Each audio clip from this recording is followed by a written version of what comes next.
to deliver his sponsorship remarks. Congressman Tulfo.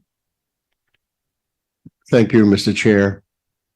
Honorable Chairman, esteemed colleagues, guests, ladies and gentlemen. Today, I'm in strong support of the House bill entitled Employment Opportunities for Senior Citizens and Private Entities Incentives Act.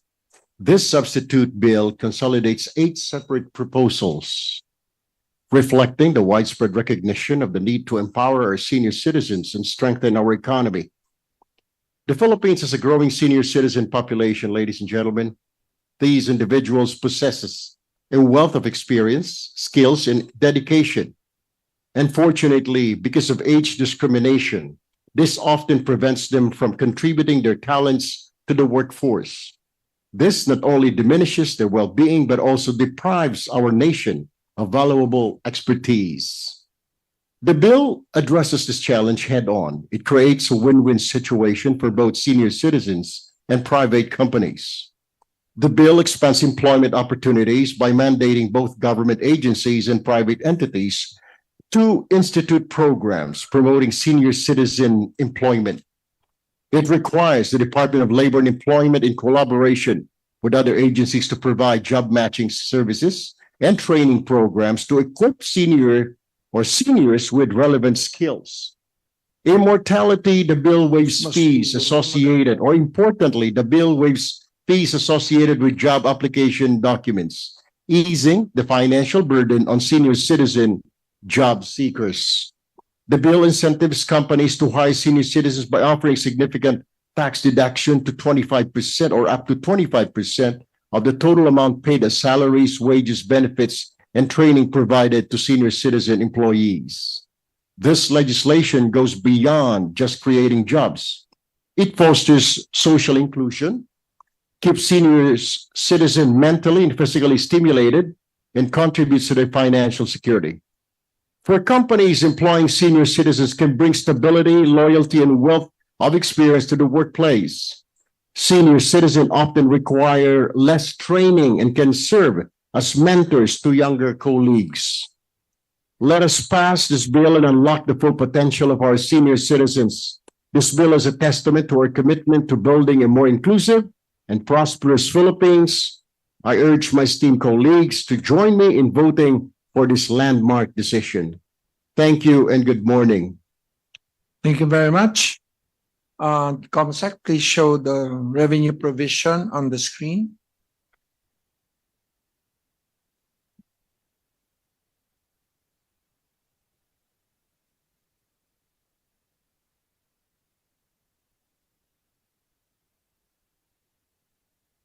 Morning and welcome, Congresswoman Mida Aquino Magsaysay, and of course, Congressman Sergio Dagook and Congressman Dale Corbera. Good morning, sirs.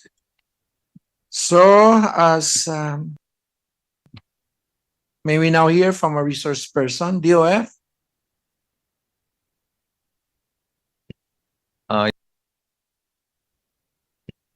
Your Honor, good morning. I am Attorney Ron Uy from the BIR, Your Honor. Your Honor, as to the increase of the rate for the to 25%, Your Honor, the Bureau respectfully object on this, Your Honor, as it might there is a possibility that our revenue generating power will be eroded, Your Honor. Mr. Chair.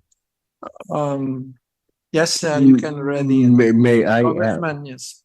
May I ask the resource person from the BIR? Then what do we suggest, sir? I mean, if 25% will not be enough, or it's too much, then how much would it be that is possible? I mean, doable for the BIR and of course for the companies, private entities, Mr. Chair.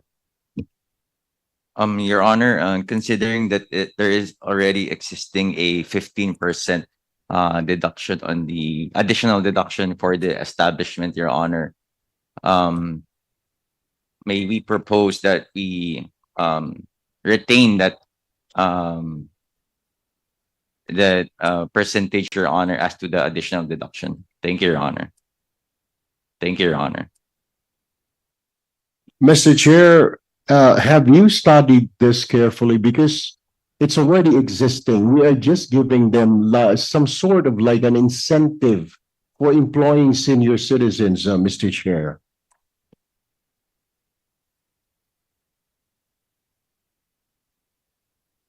Your Honor, we understand the predicament of this body, Your Honor, but considering the mandate of the BIR to raise revenue, Your Honor, this additional deduction on the part of the establishment will affect the revenue that the government might collect from the establishment, Your Honor. Yung pakisagot lang, magkano yung estimate nyo na nawawala dahil dito sa existing provision, existing?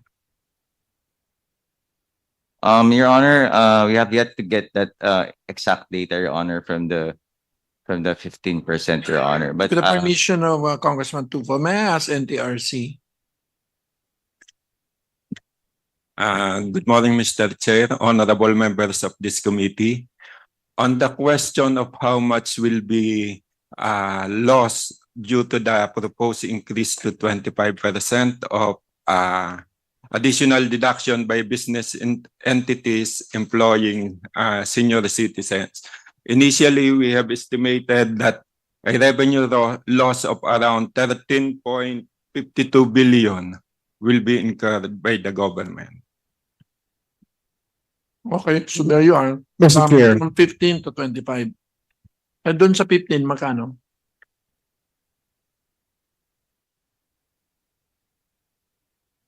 Additional ba yung 13? I don't have at hand revenue loss on 15% deduction, but we only computed if we increase to 25%, the current 15%, it will incur 13.52 billion, an estimated amount. Yung issue ng additionality kasi, sino pwedeng tanungin? Magkano? PWD at 25%. Inaayos lang kasi namin sa PWD 25 eh. Pero wala kayo? Sa 15?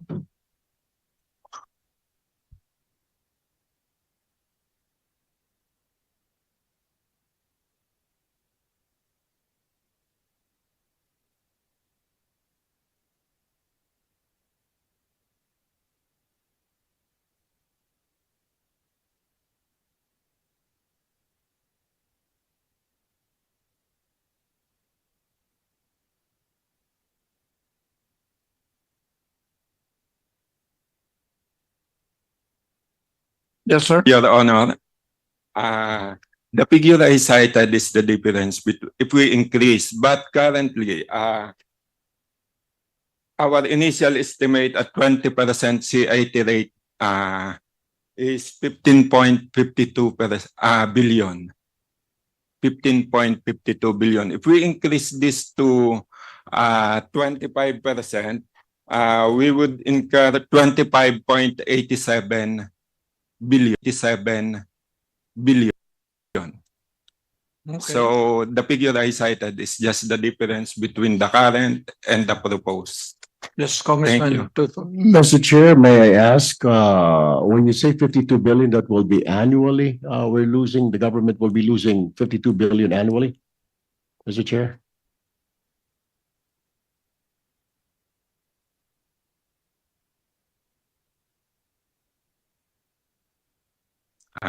Your Honor, it is based on an annual figure.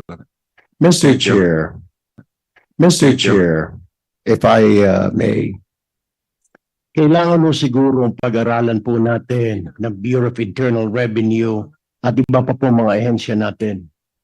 Kasi madali po sabihin, malulugi tayo. The problem that we see here, minsan may problema po tayo, may kakulangan po tayo sa tax collection natin. All right? And kung titignan mo, that's why I asked the BIR earlier, did you study this? Pinag-aralan ba ng mabuti? Kasi look around, Mr. Chair. Marami po tayo mga negosyo, especially yung gambling. Pinag-uusapan natin, alisin na itong mga gambling na ito, mga gaming corporations. Why don't we up these taxes? Why don't we up these taxes? Kasi po, yung gaming and gambling mga companies po na yan, ang tao magsusugal kahit 1,000% pa ang tax na ipapataw niyo sa mga kumpanya na ito. Why don't we focus on that, on these gambling corporations, gaming corporations? Doon ho natin kaya hugutin. Pwede ho ba yun? That's why I was asking you kanina, pinag-aralan ho ba ito? Where can we find? It's so easy kasi, Mr. Chair, to say, malulugi ang gobyerno. Why don't we look around first? Tignan po anong mga kumpanya ang pwede nating paghuhugutan na pwedeng makatulong. Gaming corporations, gambling corporations are two examples that you can check out. Maybe, kasi hindi ho malulugi. Wala pa ako nakita na casino na nalugi dahil nagbayad ng buwis. None. Worldwide. Kaya why don't you look around? Bakit hindi po ninyo tignan yun? Pag-aralan ho ninyo, baka pwede nating hugutin. Yung binibigay na 25% discount sa senior sa mga kumpanya na incentive nila for hiring senior citizens, why don't we charge it dalhin natin sa ibang companies, mga gaming at gambling corporations? Mr. Chair, that's my suggestion. Yes, NTRC. Is DOF here now? Or is it still BIR? May I ask if there's a representative from DOF?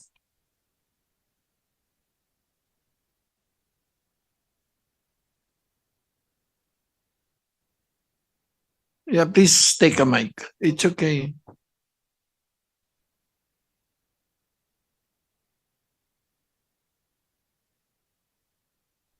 Taas naman buo ng estimate mo.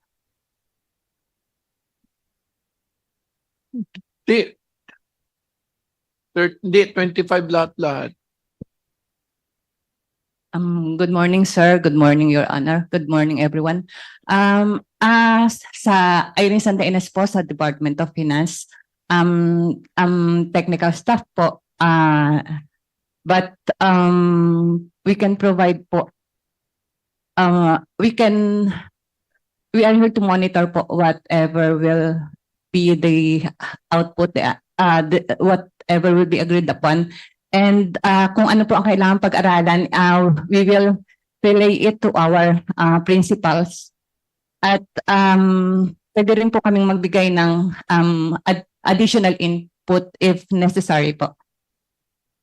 Okay. So, anong mo? DFG? Sa Fiscal Policy and Planning Office po, sir. FPG. Yes, sir. That's what I'm saying, Mr. Chair, if you would please. To study Department of Finance, the Bureau of Internal Revenue, all these agencies to help out and study how do we compensate this?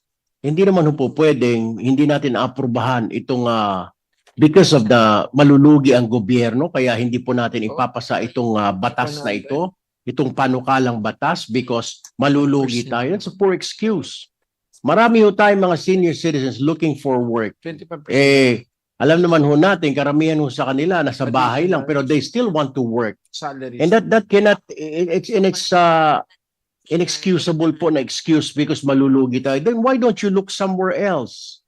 What yung sinasabi ko po, suggestions ko, look at the gaming corporations, gambling companies.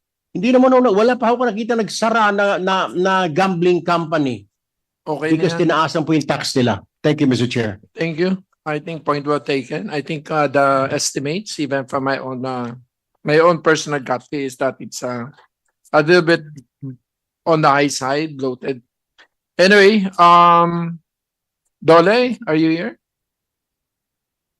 Good morning. Thank Yes you. po. Do you consider senior citizen as part of the labor force? from a philosophical perspective? Sorry, can you repeat the question? Certainly. Okay. What's your position on this? Okay, Mr. Chair. Okay. Unemployment of a person with disabilities and senior citizens, sir. We have the NSRP. A total of 1,278 PWD job seekers were registered, and 883 employers reported as companies accepting PWD employees in 2023. On the other hand, a total of 71,089 senior citizen registrants were recorded during 2023, and 16,213 employees with vacancies for senior citizens. To further enhance the customer experience of NSRP clients, customer journey maps were developed to identify pain points and bottleneck and possible solutions for each at every point of interaction with the system. Specifically for customer journey maps were developed to cover vulnerable and underserved groups with their own particular needs, namely PWDs, returning OFWs, indigenous persons or IPs, and persons from rural and remote areas. Now for youth employability programs, the department ensures the inclusivity of PWDs in the implementation of youth programs. A total of 51 PWDs benefited from the Dole Youth Employment Bridging Programs from January to September 2023. Beneficiaries are assisted in the following programs. Special Program for Employment of Students or SPES, Government Internship Program or GIP, and Jumpstart Philippines. For job fair activities, the department implements the following special services for PWDs. Can you stop there? Okay, sir. Would you like to consider PWD and senior citizen? Kasi meron kayong maximum 30, di ba, for GIP? Would you make a DOLE memorandum circular that allows GIP for senior citizen? Mr. Chair, we will highly consider that and Highly consider. So it is, can I say that's yes? as for now, I could not give a stand. How much is your TUPA GIP? I'll get back onto that, Mr. Chair. Sino pwede magbigay ng gaan ng TUPA GIP? I think we now have at least an opening here na wag na yung below 30 kabataan, above 60 bayagan nyo rin. Na pinupulot ko lang sa sinasabi nyo it shows a big opportunity that if you allow senior citizen as part of GIP, then that's a very good all of us can give especially many congressmen at GIP. So I think now we allow senior citizen to get GIP. So ang wala lang 30 to 60. Ano ngayon GIP nyo? Di ba 30 below? Yes, Mr. Chair. Actually, 35 and below, sir. 35 and below. So yung 60 and above, can you consider that for GIP? Mr. Chair, we will raise it to our senior officials and will support it. You will support it. Yes, Mr. Chair. So can we ask for the MC? Just give it to Tulfo para kasi he's the guy who sells all the initiatives of Congress, get better media with Tulfo. Pati tupad, bawal ang senior. Yes, Mr. Chair, we will provide subsequent inputs. Tulfo is hereby commanded to make the press so that to force the DOLE kasi ako I cannot pero si Erwin can. Ipatulpo natin yung GIP tsaka tupad. Anyway, thank you for that. Do you have further information? Thank you, Mr. Chair. Lastly, Mr. Chair, I'll just finish the last program that I mentioned. Again, job fair activities. The department implements the following special services for PWDs during its job fair activities: job matching for available employment opportunities, express lanes for easy access of PWDs and senior citizens, and lastly, one-stop shop for documentary requirements. That's all, Mr. Chair. Bakit di mo na tanggalin yung documentary requirements para hindi na kailangan ng one-stop shop? Why do you create a problem and then give us a solution? Anyway, could you just try to reduce the documentary? So, yeah, every time I hear a one-stop shop, that means we have too many documentary requirements that are not needed in the first place. Anyway, that's just a comment. So may I now call on TESDA? Is TESDA around? Walang TESDA? No TESDA? Ano? Okay, NCSC. Is Civil Service here? Civil Service Commission? Pwede ba pakihugot lang dyan sa kapitbahay? NCSC is now. Your Honor, good morning. Yes, Ah. sir. Ba't ayaw nyo? Hindi naman kayo. Dito lang kayo. Ano naman, partners tayo dito. Mukhang 6 na buwan pa tayo dito. Hanggat hindi pa natatapos lahat to. Ay, hindi nga eh. Ayaw tumigil itong dalawa eh. Nagpapalisan yata to si Bagsaysay Aquino at saka si Ordanis eh. Kinamay na. Yes, sir. You're Morning, Honorable Chairperson, members of this august body. On behalf of NCSC and the senior citizens, we would like to thank Congress for this awaited attention for employment of the senior citizens. We have many experiences to show that because of your interest, a lot of employers are now giving attention to senior citizens. One, of course, is KFC. But obviously, KFC, because the owner became the owner during the time when he was senior citizen. Agustines. So he'd like to pay it forward. But recently, the two malls approached us and showed interest and actually are formulating their policies for employing senior citizens. Kailan pa I'm mag-ingay referring pa to tayo? SM and Robinsons. Hmm. So there are some gasoline stations who are now thinking of employing senior citizens. And so we are happy Paano that yung kung magka-love life yung mga yan dun? Hindi dadami pupunta kay Tulfo. but Your Honor, even as we say we are happy that a renewed attention is given to senior citizens, we hope that our legislators will take a look at multiple retirement as one way by which we will be able to employ our human resources continuously, not just the senior citizens. And I'm referring to a possible early retirement with retirement benefits, and then the second retirement at 65, and another retirement beyond that. Malikot ang utak mo ha. Saan ko kukunin pera?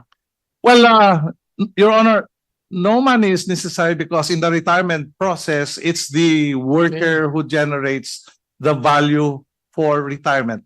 Self.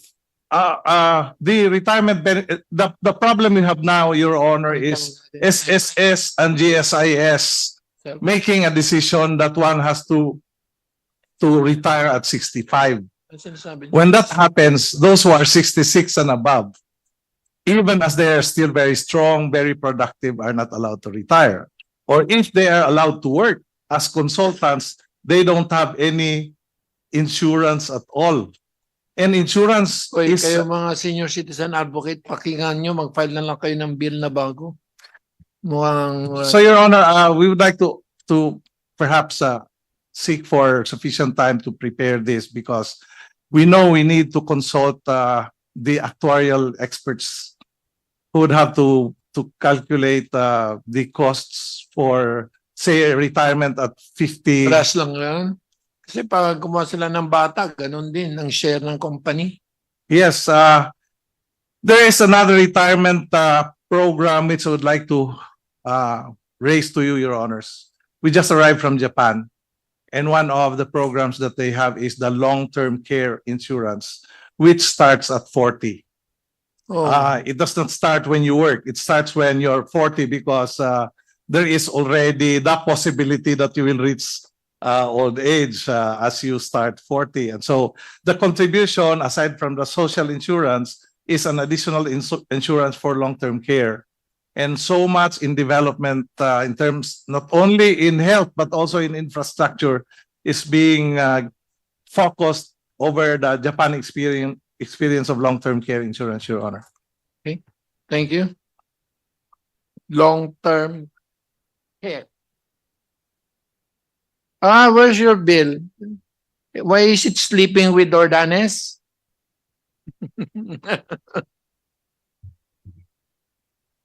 Ala ka. No showdown here, huh? Are there any questions from the minority? Dago? Kalma. Good morning, Mr. Chair. I would like to manifest my support instead of asking questions. Thank you. That's the best thing. Majority, any questions? On the part of the majority, we fully support the bill. Okay, please show the recommendations. Alam mo to, 1992 pa to binigay, itong inihingi ng mga senior citizen, 1992 pa binigay sa mga PWDs. So, I don't know why there's suddenly, o yung taas ng anong, narinig mo ba? Ilan lang ba yung PWD na employed? Dole? Mr. Chair, on the PWD job seekers registered, 1,278. So, senior citizen? For the senior citizen, 71,089 senior citizens. Okay, di finally, mas maganda kung sa senior natin ito bigay. So ano ba yung binago mo rito? Wala man tayo binago? The staff? Okay, second, can you go to the next? So virtually, we are adopting everything except for this. Provided, however, that the benefits provided under the act shall only be availed of once. Deleted natin to. Kasi it's hard to measure kung ilang beses kakailanganin. Anyway, it's impractical. The waiver of fees and charges shall not include those in connection with the application to take a professional. Uy, pinatanggal din. So ano yan? Yung PRC mawawala ng pera?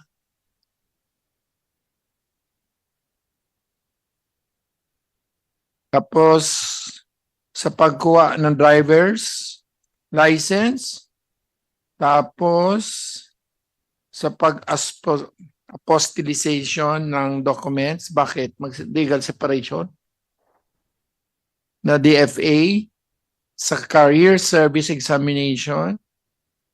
So, lahat ng mga kakailanganin for seeking a job, we are trying to waive all the fees, no? So, does the author or the committee accept? Congressman Tufo, do you accept? Inalis nga namin, I think we made it better for you. So we're taking out all the fees that are needed to get a job once you're a Yes, citizen. yes, Mr. Chair. Thank you very much. So it's accepted. Mr. Chair, Yes, Mr. Chair, I accept. anybody who wishes to make a motion? On that note, Mr. Chair, may I make a motion? Yes, Congressman Palma. I move that we approve with amendments section 3 of the unnumbered substitute bill number House Bill number 1368, 1505, 1920, 2252, 2284, 2384, 5473, and 8972. So move, Mr. Chair. I second the motion. Are there an objection? Hearing none, congratulations to the hardworking senior citizen advocates, Congressman Tulfo, Congressman Ordanes, Congresswoman Aquino Magsaysay, para hindi na kayo mag-showdown dito matatanda. Mr. Chair, Mr. Chair, Yes. may I move to include all those present and one member of this committee as authors? Well, of course, the motion of the remaining congressman of Palawan is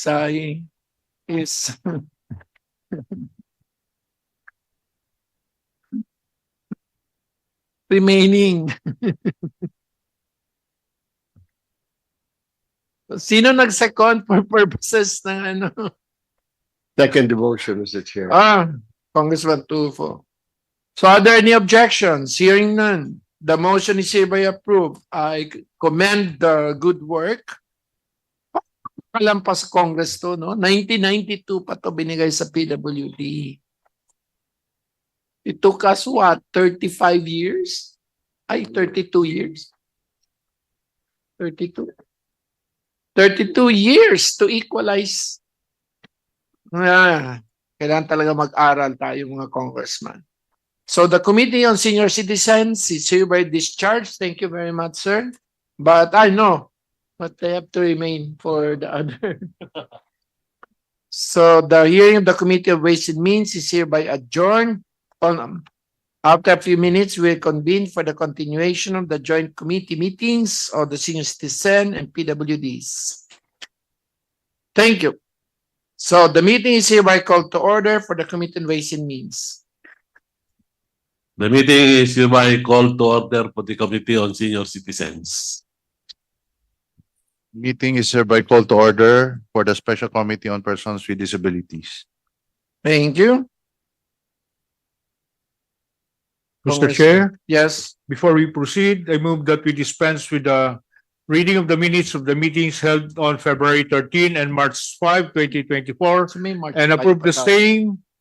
Said minutes have been uploaded to our Viber group and physical copies are also in our kits. So move. Mr. Chair. Second the motion. Are there any objections? The minutes of the meetings on February 13 and 5. So siningitan pa pala natin yun. Okay. Okay. So ibig sabihin, full buong January, February, and March, wala pa kami absent. So our work began on January 13, a Sunday, when Speaker Ferdinand Martin G. Romualdez and amplified by Congressman Tulfo tasked our three committees to investigate improper grants or discounts to senior citizen and PWDs. Of course, the Speaker wanted fast action on our initial meeting on January 17 or 4 days after. Delve into the implementation gap, improper grants, and violation by establishment on January 23 and 30 and February 6, representative from the establishment assured compliance with the laws, recognizing the significant social cost of these discounts. We created the technical working group on January 23, tasked to draft a committee report on the inquiry, including remedial measures on the codification of benefits, digitization of IDs, and addressing revenue leakage. On February 13, we agreed to increase weekly discounts on basic necessities and prime commodities set under JAO and formally communicated this to DTID-OEDA on February 16. We thank these committees and of course, das kakulitan din ni Speaker at saka ni Congressman Tulfo. Ito'y napangyari. On March 5, the committee chairs and members approved and signed the committee report, which included 3 remedial measures. These measures were filed on March 6 and were subsequently referred jointly to the 3 committees on March 11, 2024.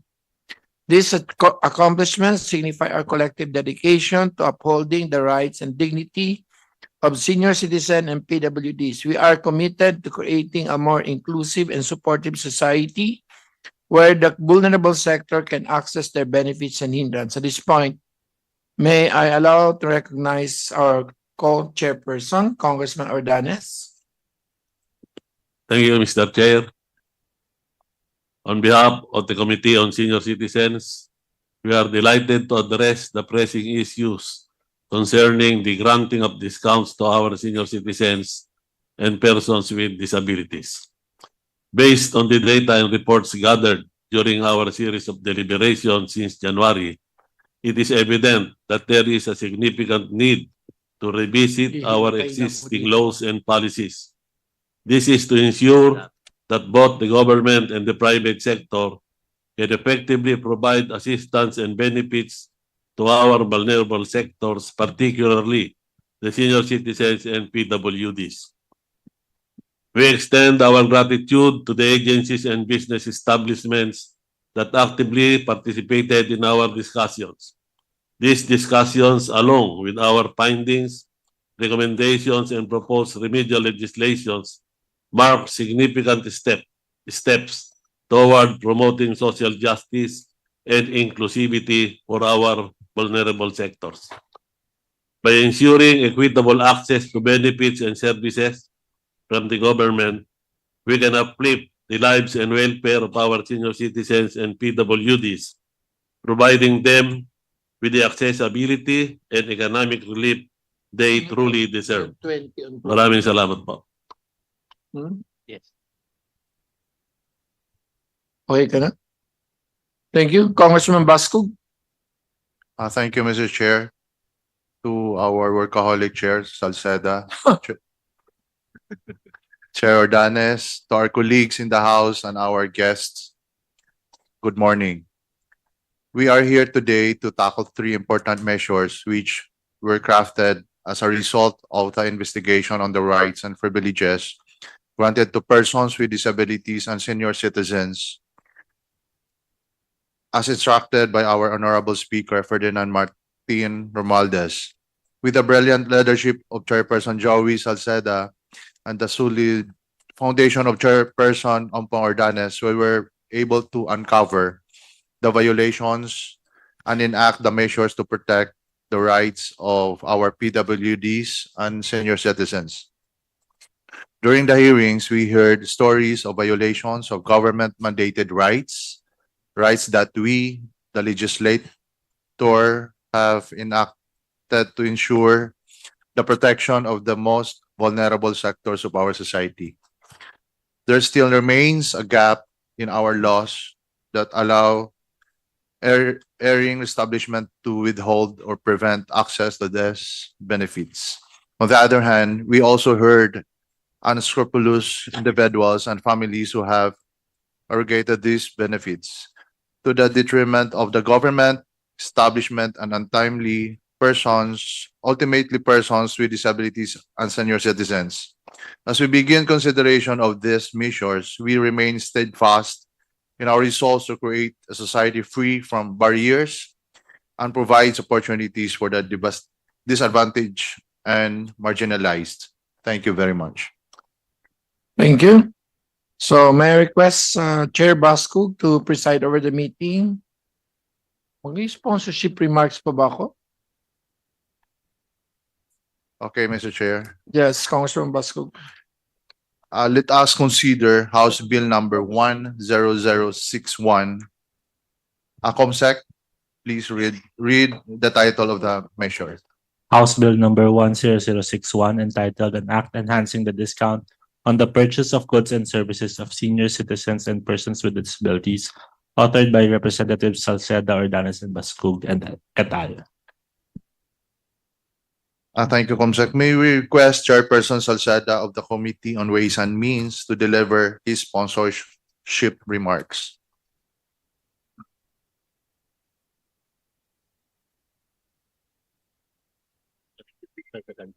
Thank you. HB 10061 aims to reconcile the question of whether senior citizen, the discount should apply to goods and services with promo discounts. Existing law appears to indicate otherwise, but the point of the senior citizen is to provide a preferential treatment to vulnerable sector. Since promo is to everyone and therefore there's no preference. So in other words, the differential in the pricing between goods and services available to everybody vis-a-vis those available to only the vulnerable sector must be preserved. And that means including promo offers. So it's short. Itong bill is very simple. Pag may promo ka, the discount stays. That's all, Mr. Chair Basco. Thank you, Chairman Joey. May we now hear the comments and recommendations of our resource speakers or persons. First, we have here the Department of Trade and Industry. OIC Director Cheryl Carbonell. Good morning, Mr. Chair. The DTI supports the bill and we will cooperate how to implement the measure, Mr. Chair. Galing naman. Thank you. May we hear from the Department of Health? Your Honor, Mr. Chair, magandang umaga po. Ang DOH po ay is in full support to the proposed bill of Honorable Chairman Kong Ordonez and all the committee. Thank you, Mr. Chair. Thank you. May we hear from the Department of Social and Welfare Development?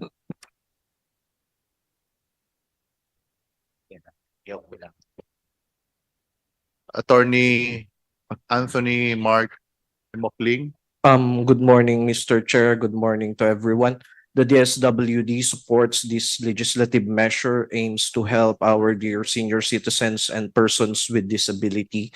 We will submit our position paper to the committee, Mr. Chair, once it will be signed by our secretary. Thank you. Thank you. The Department of Labor and Employment. Dole. Good morning, Chair. The Department of Labor and Employment supports the intention of the committee on promoting social justice and inclusion for senior citizens and persons with disability. Hence, we have submitted our comments regarding the House bill. Thank you. Thank you, ma'am. Department of Agriculture, please. Wala. Mr. Manuel Piamonte.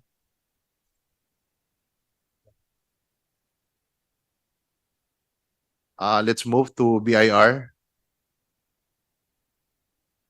Attorney Oy. May we hear from you, sir? Good morning, Your Honor. From the BIR, the BIR interposes no objection in the said bill, Your Honor. Thank you, Your Honor. Thank you. From the National Tax Research Center. Good morning, Mr. Chair, honorable members of this committee. We have some observation on section 2 of the bill. And we know that there is a need to clarify whether the products or goods and services covered by the 20% discount differs from the 5% discount subject on basic necessities and prime commodities. There is a need to differentiate or to clearly clarify the distinction between those subject to 5% discount and those subject to 20% discount and VAT exemption to avoid confusion and implementation in the future. Okay. Sorry, That's all, Mr. can you show section of 10061? Para we can cure it already.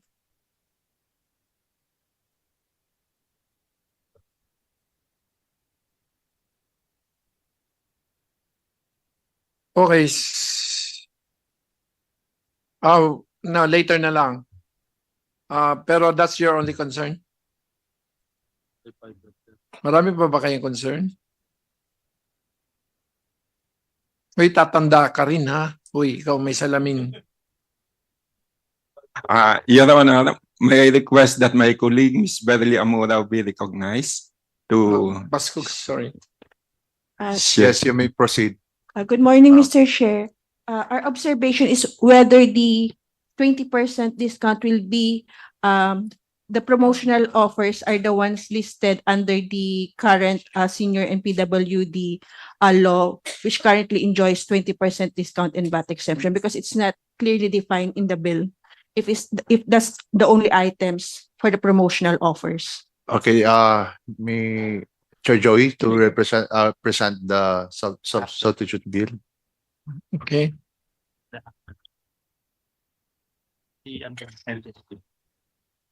Pusin na muna natin. We will discuss. We will recognize you later. Yes, Okay, can we go to NSCS? May we proceed to NCSC? Yeah, Attorney Franklin Quijano, please. Your Honor, thank you very much. We are really very happy of this development. And of course, we have prepared our position paper. But there's one thing we'd like to call this August body the issue. And Yusek Dave Almirol is here. the issue of e-commerce and the availment by the senior citizen over online purchases, Your Honors. Sometimes it becomes very difficult because there is no provision mandated by perhaps the ICT, Your Honor. Basug, you can call Yes, the I think that's for the next bill, the Okay. 10063, not the 10061. Your Honor, it's not about the ID, it's really about the purchases. If you will notice, there was a joint administrative order to allow purchases by senior citizens and PWD online. And then in the last meeting we had, there were those who provided the platform with the discounts, but there are those others who are not providing discounts.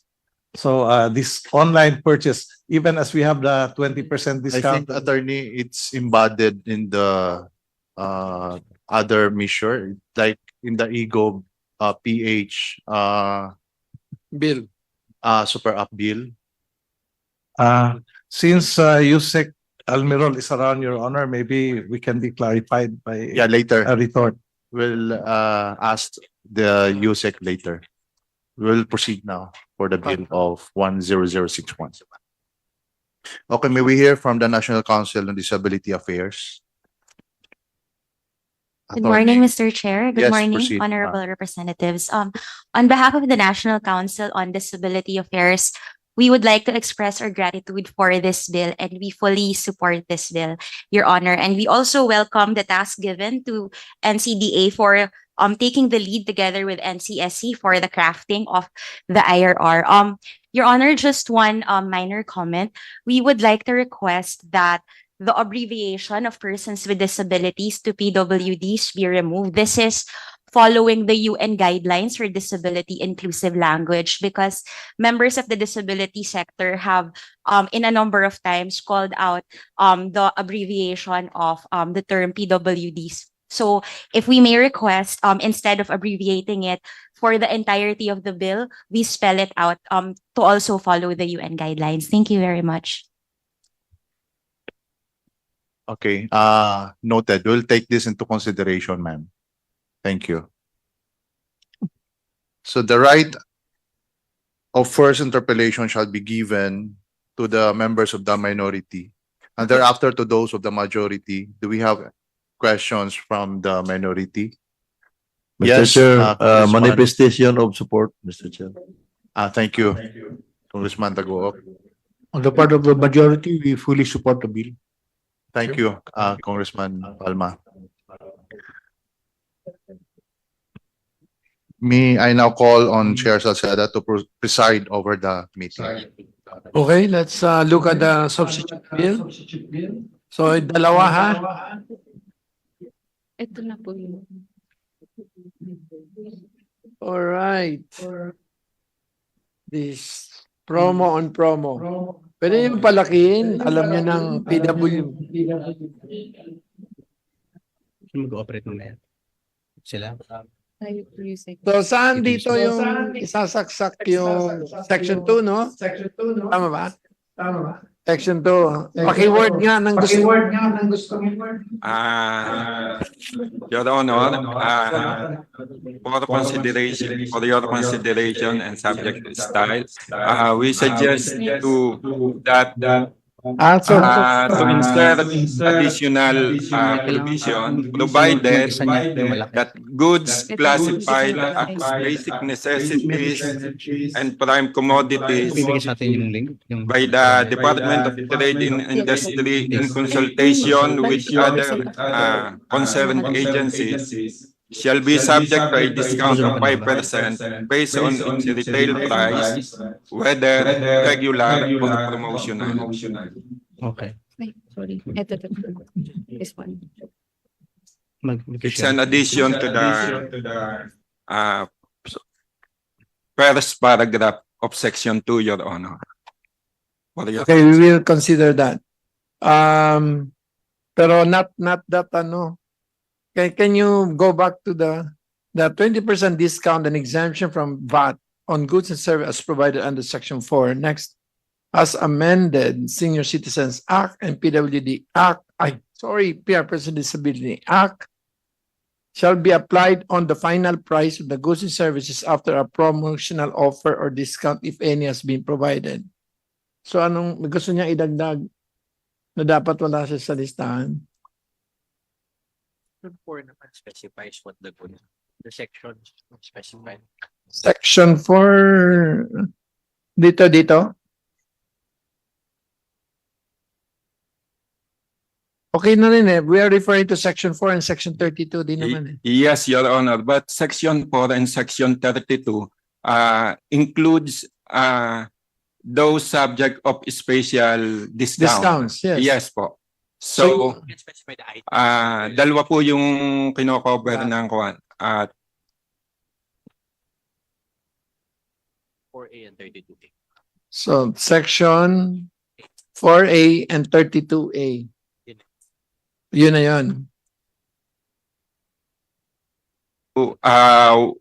What about those discount given to basic necessities and prime commodities under Section 4?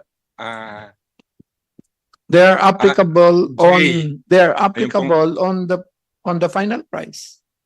As amended shall be applied on the final price of the goods or services after a promo offer or discount, if any, has been provided to the general public. Okay. Okay po. Anyway, kung meron, pwede na mahabulin sa sa floor kung di pa yan. Hoy, DTI, ikaw mag-implement nito. Can you provide language na lang before we go to the floor? Yes, Mr. Chair, we will submit to. Can you just look at this and just provide language? In spirit naman, we know what we're talking about, di ba? We just want to clarify so that there will be no confusion as to what goods are subject to 20 and what goods are subject to 5% discount. Mariretain yung 20 and 5. Pero pag prinomo mo yung nasa 5 tsaka 20, may 20 ka pa rin. Kaya ang sinasabi dito is the final price. So final price of anything, whether you are in the list or not in the list, but there's a final price, then the 20 applies.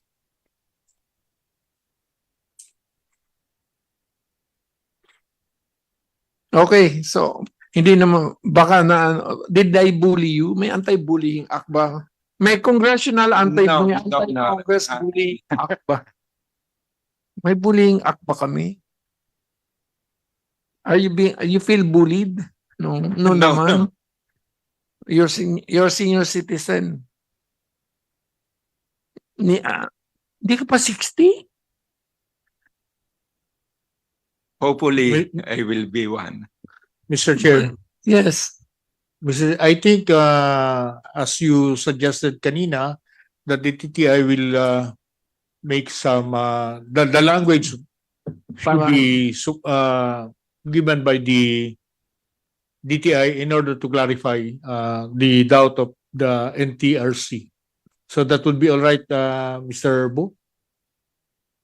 Your Honor, the insertion of subsection A is So DTI naman committed sufficient naman for the purpose. Thank you. So DTI committed naman na sila mag-provide ng language as far as this bill is concerned. I think that's a good suggestion, Mr. Chair. Okay. Can you go down the line?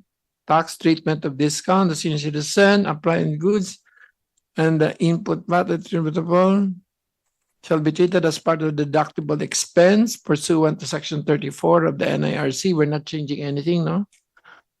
Tanggalin niya. Do you need that?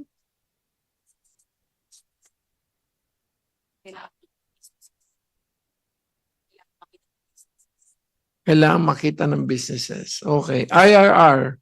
Ang daming gagawa ng IRR.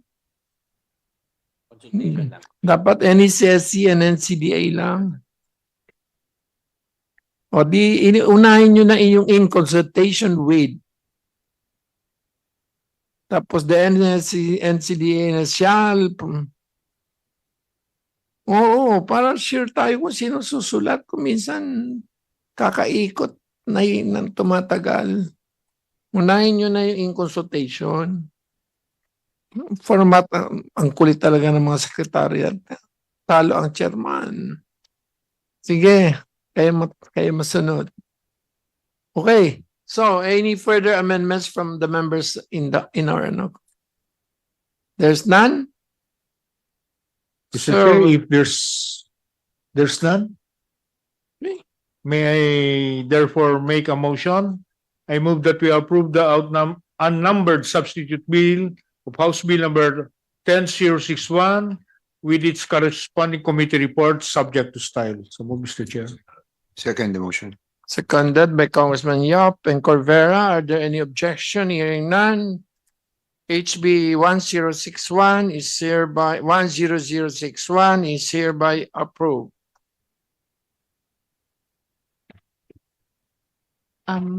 Mr. Chair, may I also move that Thank you. all members present be included as co-authors of the measure?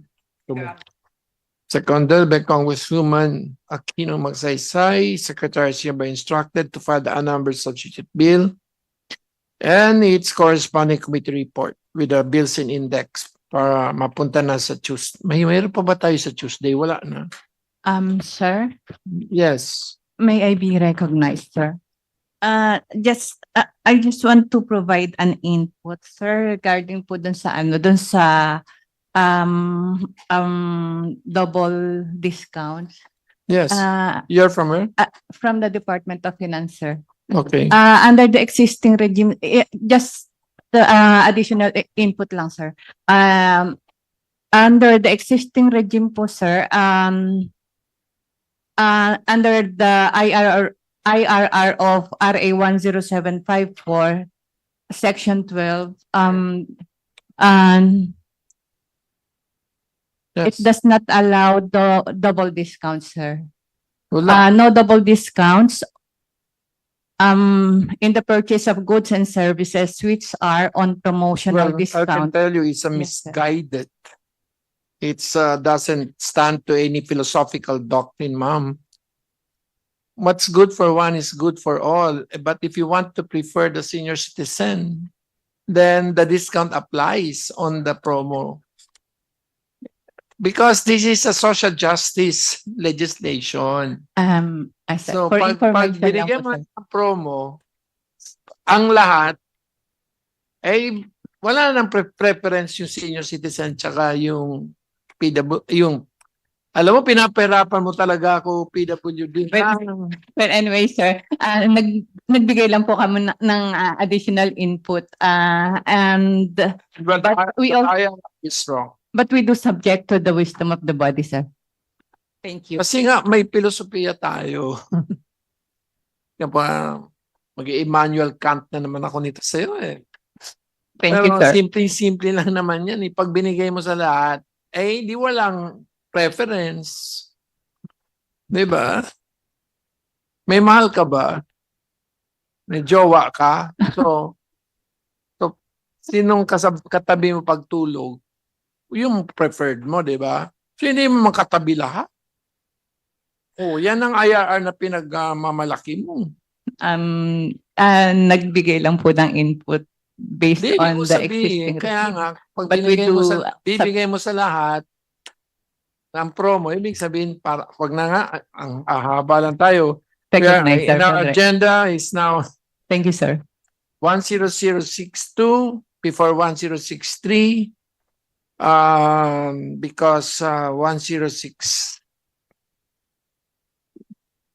integrates 1061 and 106. Comsec, please read the title of HB number 10063.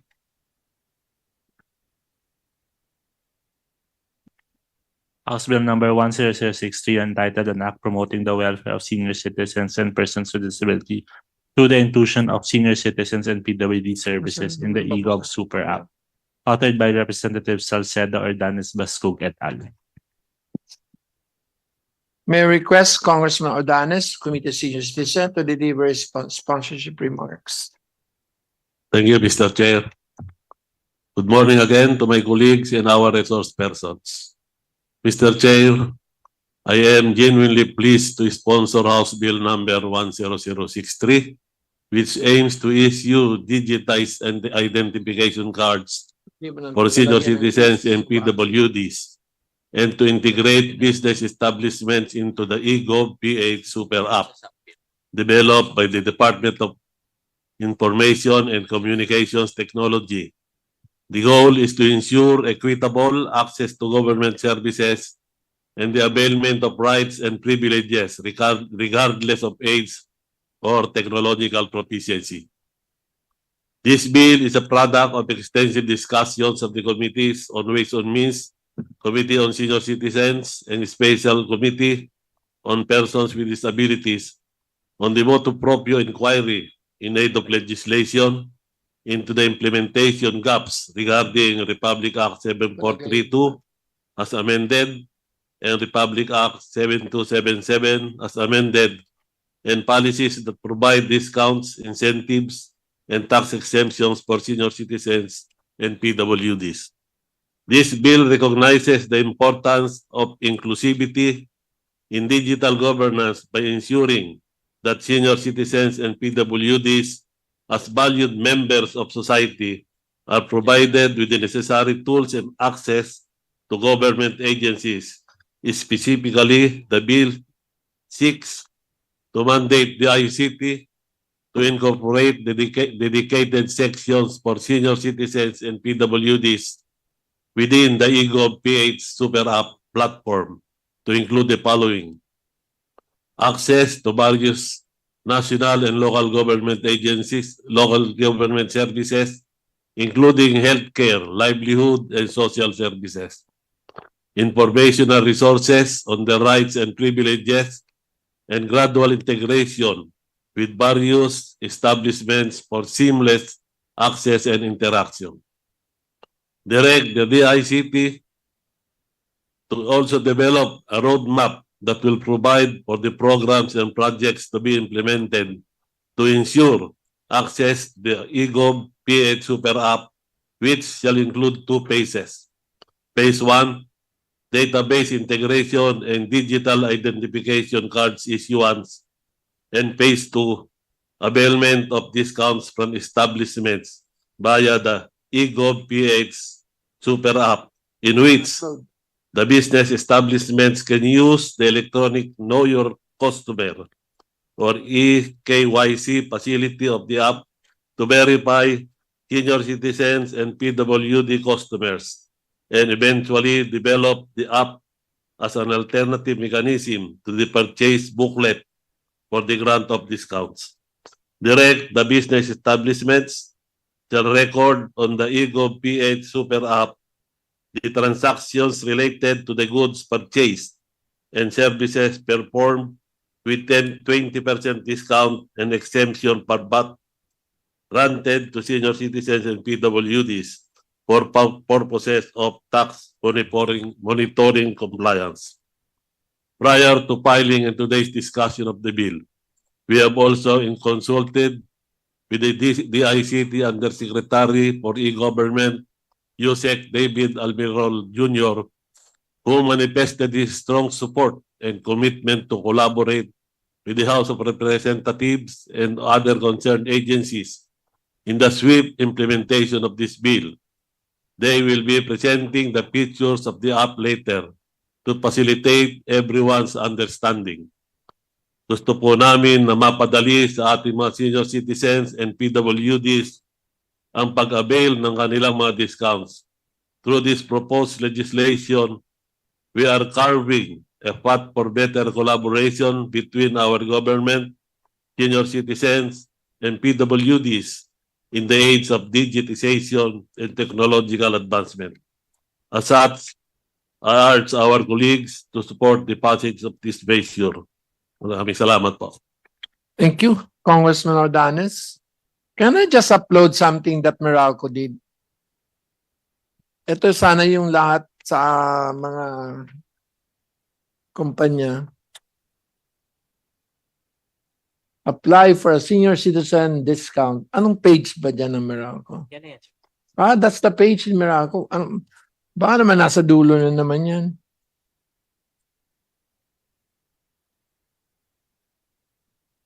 Get a 5% discount on specific components if your monthly consumption does not exceed 100 kilowatt. Sana ganon, mga proactive ang mga kumpanya natin. Napakasimple should be 6 and above. And it should be under 100. Yung metro dapat nasa pangalan ng senior citizen. You will get a discount 30 days from the approval of the application and when your consumption does not exceed 100. Requirements, ID or government ID, electricity bill under the senior citizen's name, barangay certificate or affidavit of two disinterested. Ito, patanggal na nga natin sa Meralco yan. Barangay certificate. Parang double-double. To continuously avail of the benefits of the senior citizen discount, senior citizen annually renew their application. Kailangan ba yan? Baka may patay na, ganun ba yun? Yes. So, taon-taon mag-a-apply kayo. Kasi katulad ng Palawan, wala nang congressman. Pero may discount pa. Kung minsan di mo naintindihan kung ba't pinaglalagay ito eh.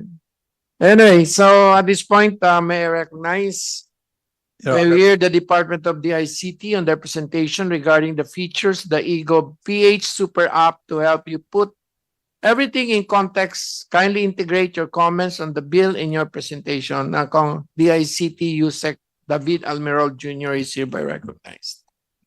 Good morning, sir. Good morning, Mr. Chair, and good morning to everyone. Yeah, so before we present the eGov Super App, allow me to brief you on the soft launch of the first Super App called the eGov PH. This has happened to imitate several successful countries, the like of Singapore. They have the SingPass Super App, where older citizens they will not be using multiple apps anymore. In Australia, they also have the MyGov Super App as well. So the intention of this Super App is to make sure that citizens will not be using multiple websites anymore. In the Philippines right now, Mr. Chair, we have around 600 plus websites, and everyone is actually promoting their own. In the LGU level, we have around 1,200 websites, and all of them, they are repeatedly getting same document from time to time, not from time to time, almost of the time. So the biggest issue here is the identity verification system. So part of our effort is to amplify the use of the national ID together with PSA, Mr. Chair. And I think if we're able to integrate the national ID system, we're able now to automatically identify who are the senior citizen so that we don't need anymore to repeatedly ask them to prove that they are senior citizen. So it's an automated system that I'll be presenting to you today, Mr. Chair. So in the screen, Mr. Chair, I'll be skipping several slides. Part of our government digital transformation is the eGov Super App. Okay, so Mr. Chair, under the ICT, we under the Republic Act 10844, we are assisting around 455 national government agencies. And we signed agreement to 67 government agencies, including NCSC and other government agencies, Mr. Chair. Aside from this, we are also assisting 1,600 LGUs in partnership with the ILG to simplify the process also of data gathering and civil registry. Okay, so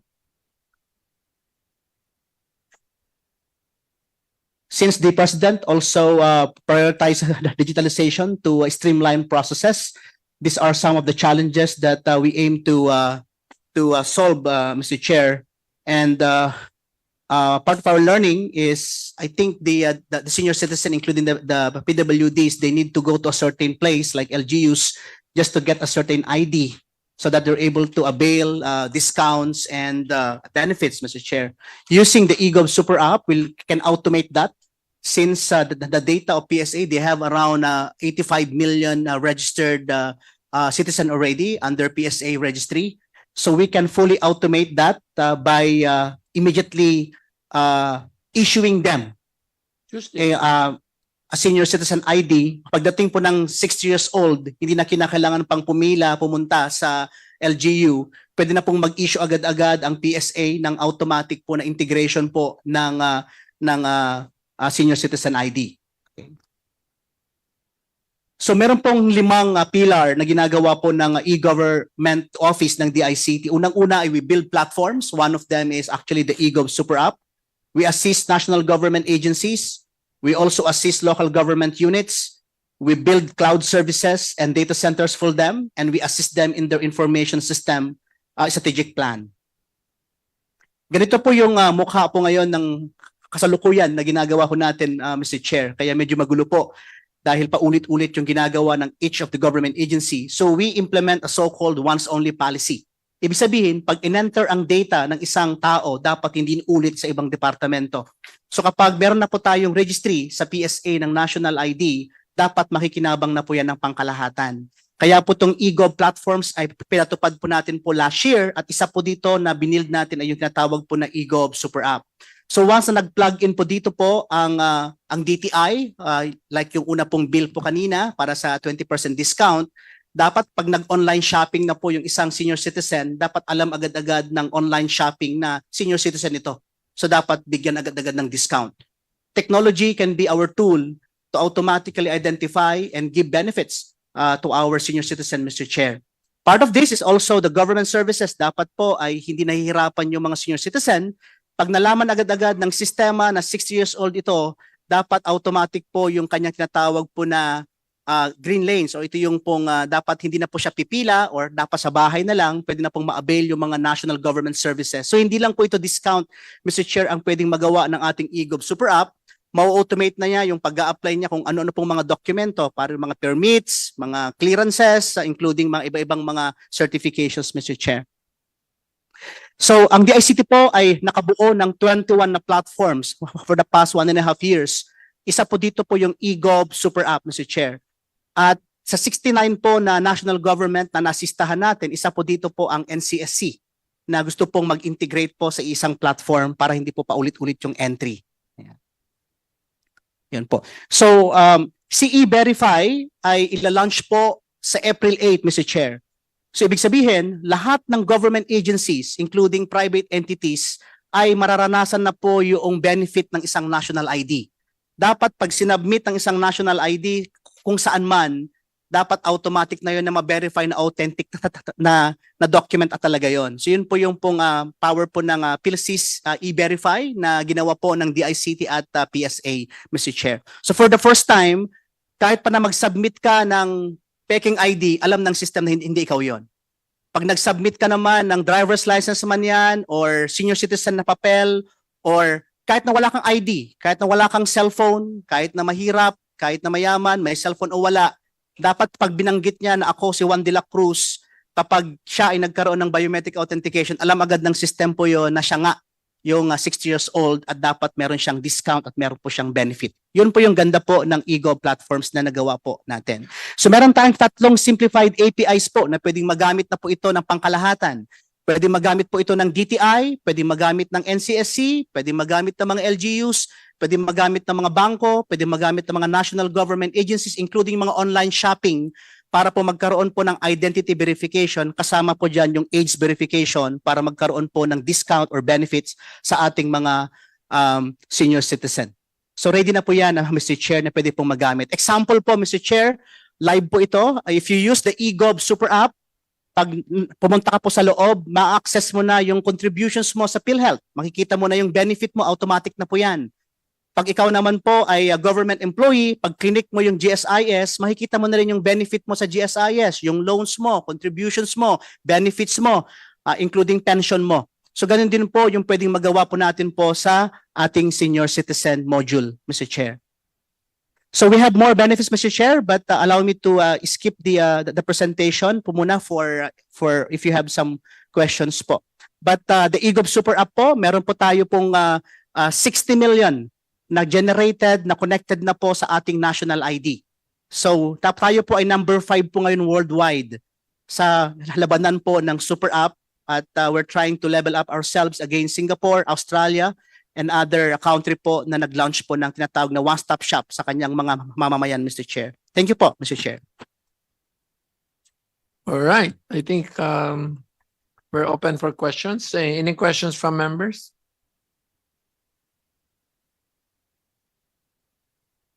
Wala.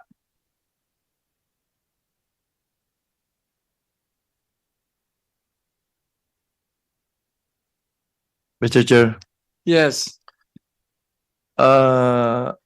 bakit po 85 million lang yung may problema pa ba si PSA? PSA? Is PSA around? Hi, boss. Can you answer that question? Yeah, good morning, sir. As of today, yes, that's correct, sir. As of March 8, we registered around 85 or 80 million. There are certain areas we have difficulties to register, like the far-flung. However, the PSA is doing its all its effort, like mobile registration, sir. So there are still, sir. We are yet to register the 0 to 5 part of the population, but we are starting to pilot the registration of the 0 to 5. Mr. Chair, if you're using only mobile and registration, hindi po ba magiging problema din yan? Baka may mga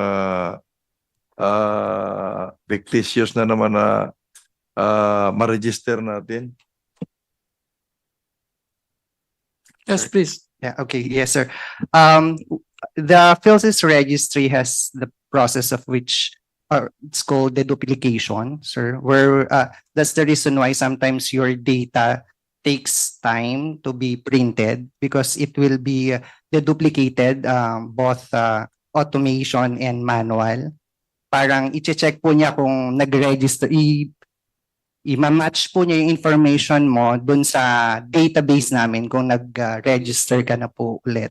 So you may be able to register again using different demographic information, but the system can determine your biometric information, sir. Wala po kasi, as mentioned, wala pong dalawang taong magkaparehas ng fingerprint, iris, or the facial recognition, sir. So there are certain ways how to capture those who intends to register again. Finally, Mr. Chair, kailan po yung deadline matapos? List yung 0 to 5 na edad. Yung 5 and above, kailan po ang target na matapos?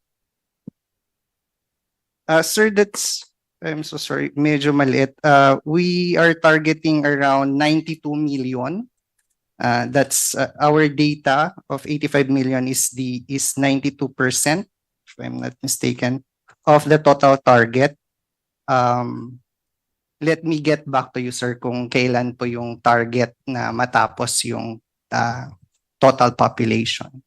At this point, may I recognize Congresswoman Larnie Labin Roque, my neighbor, and also of the great province of Bukidnon. One of the most... Who else? May tanong pa? Yes, yes, sir. Mr. Chair, there is a technology we call EKYC developed by DICT para po mapag-combine or yung pong data po ng both PhilHealth at National ID. So since PhilHealth, they have around 130 million. Siyempre kasama na po dyan yung mga nawala na po, no?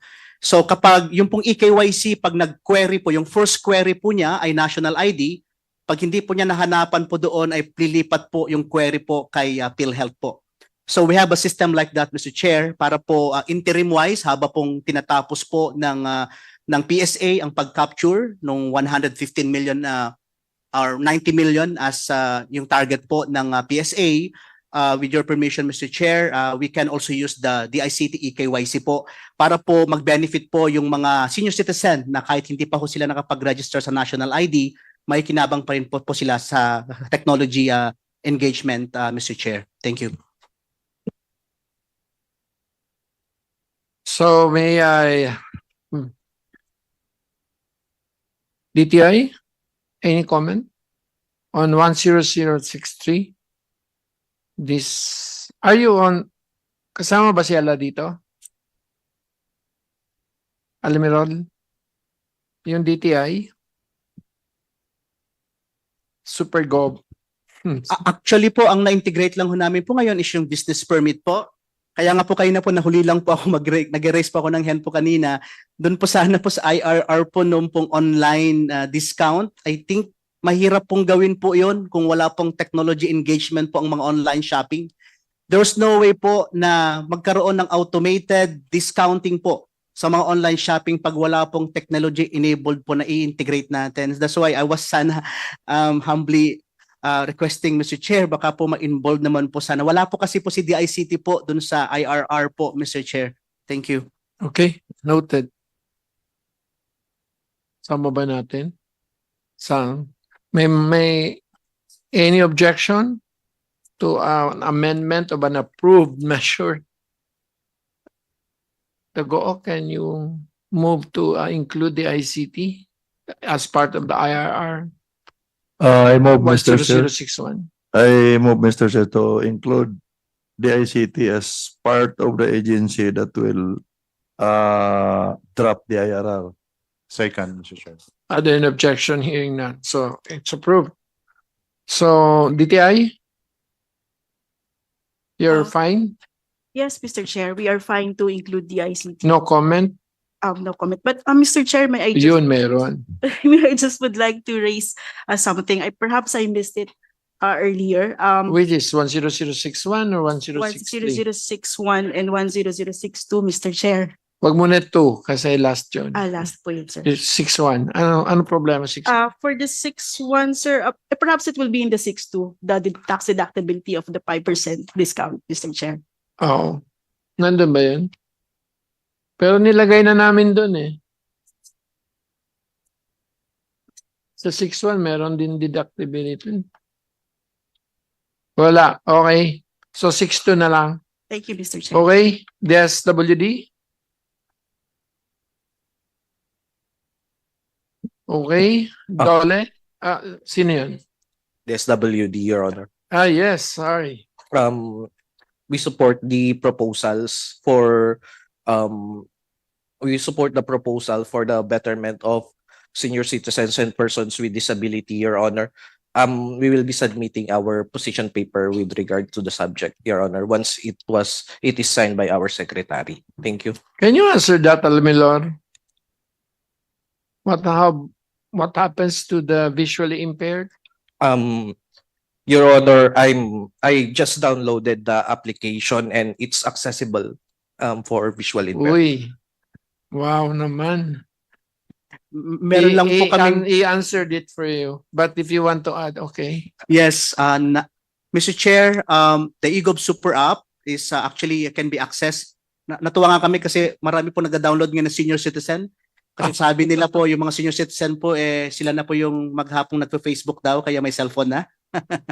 Pero po, pati po pero may mga concern po kami. Example po yung talaga pong hindi po makita talaga yung app o yung pong talagang, let's say, blind po na buo. Ito po yung mga pinag-aaralan po ng DICT po para malagyan po ng mga voice AI integration po ito. Pero po by next year po yung plano po namin ma-integration, Mr. Chair. Para po kahit po na hindi makakita or hindi po talaga makagamit ng kung ano-anong gadget po ay gamit ng kanyang boses po ay po pwede po siyang ma-register pa rin, Mr. Chair. Or gamit ng kanyang mga kamag-anak. Baka you're over-promising, huh? Yung kamag-anak, Mr. Chair, that's why pag-aaralan pa lang, Mr. Chair, yung pong kamag-anak po, pwede po siyang i-rehistro. Yung po yung isang pinag-aaralan namin ngayon, Mr. Chair. So may consent po yung kamag-anak na i-rehistro po yung isang PWD po para po magka-benefit pa din po yung hindi makagamit po ng eGov Super App, Mr. Chair. Thank you. Okay. Para sa inyong mga congressman, the most committed voting sector are the senior citizens. The most committed. When you say committed, if you compare it to the Gen Z, they can flip-flop. Ito mga senior citizen based sa kanilang psycho, they are the most committed voting sector. Hindi sila nadadala ng TikTok. So, BIR, I'm sure you have no questions. Your Honor, as to the bill, Your Honor, 10063. yes, Your Honor, we similar to the objection earlier, Your Honor, as to the increase of the percentage of the deductibility, Your Honor. Okay, 0062. Yes, Your Honor. Thank you. Thank you, Your Honor. NCSC. Your Honor, 3 comments. Okay, Number one. wag puro thank you. Number 1, we're happy of Thank you na yan. Next. the ICT's effort because we immediately participated when we were Meron ka, invited. tingnan ko nga. Meron po. Si You have no cell phone? si ano na, si Yusek Dave na ang magpapakita. Okay.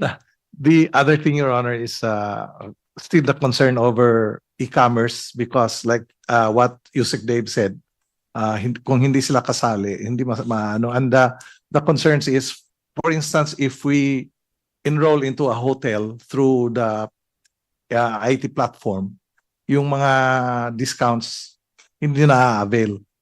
And then, of course, yung online purchases. So I hope Yusek Dave will be able to help us on this. The third, Your Honor, is about the Meralco.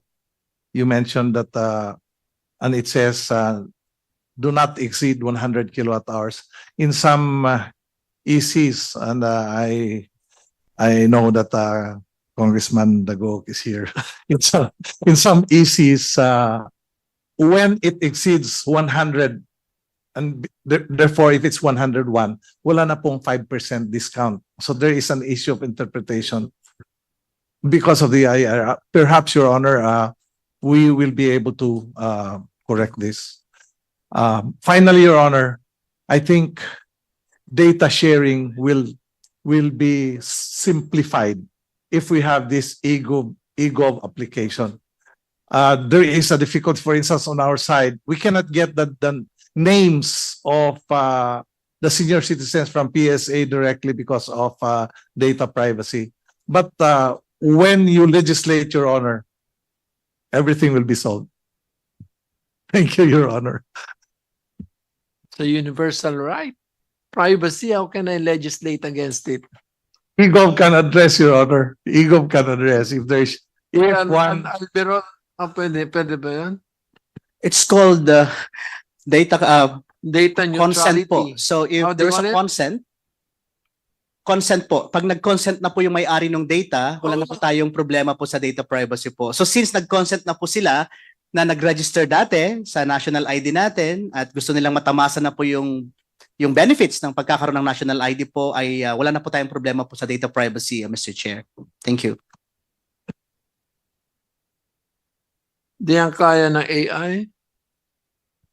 Actually, the eGov app has an AI for the face recognition. In fact, if you try to lie about your information, if you download it, and then if you ask someone to be you, or you enter wrong information, or you enter a real information, but you ask someone to pretend to be you, the system will know using AI po yun, Mr. Chair. So currently, we're using that, Mr. Chair po. In terms of behavioral patterns, I think it's machine learning, right? So itong dalawa, sigurado ko, they buy the same medicines. Actually po yung pong machine learning po, pwede po actually, it's called po the machine learning AI. Ibig sabihin, pag tinuturuan po siya, siguro kung medyo pag maglakad na ay, pero po, this is futuristic, Mr. Chair. No, but, I've just seen TV. In 30 seconds, they were able to, ito, dinala ko dun sa no, not because he has TV, I just wanted to see the machine. It was AI, connected after the, how do you call, the X-ray in 30 seconds. Binigyan ka agad ng diagnostic. So anyway, I don't want to make things very, So, NCS, tapos ka na, no? NCDA?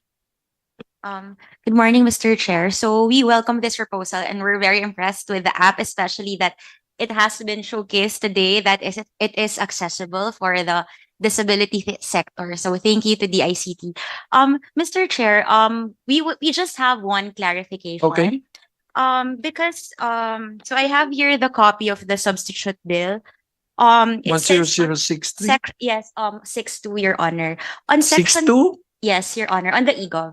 On the transitory provisions, section 6B, it says there that in order to maintain uninterrupted access to features for senior citizens and persons with disabilities until the full implementation, they may continue utilizing their ID card.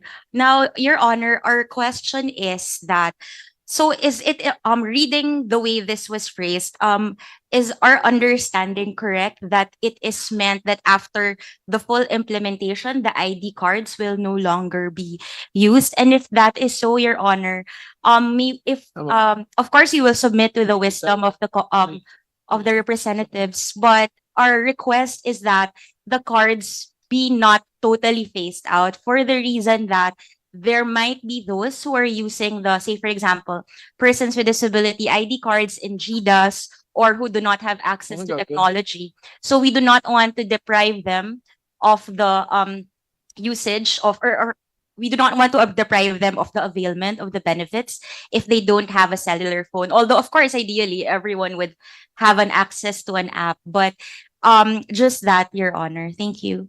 Almeron, what's your answer to that? Mr. Chair. Nagpapakyut lang kami dito, so at the expense na mawala na yung pakyut ng community. Mr. Chair. So you can address dual ID, one digital, the other one physical. Sige, Mr. Chair, I'm sharing a PowerPoint presentation, Mr. Chair. Okay. The power of national ID is not because meron kang dala-dalang Physical, ID. I know. So any ID you can present. So it's like Korea po, or even in India, let's say po sa Pilipinas, kahit panong ID ang dala mo.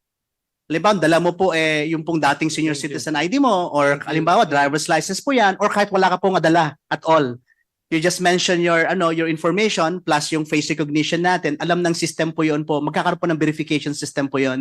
Ito po yung tinatawag po na National ID E-Verify, Mr. Chair. So, hindi na po natin kailangan pang asahan na may hawak ka bang ID o wala. In fact, ang bagong mundo po ngayon, kahit na wala ka pong dala-dala na, ang dala mo lang ay yung sarili.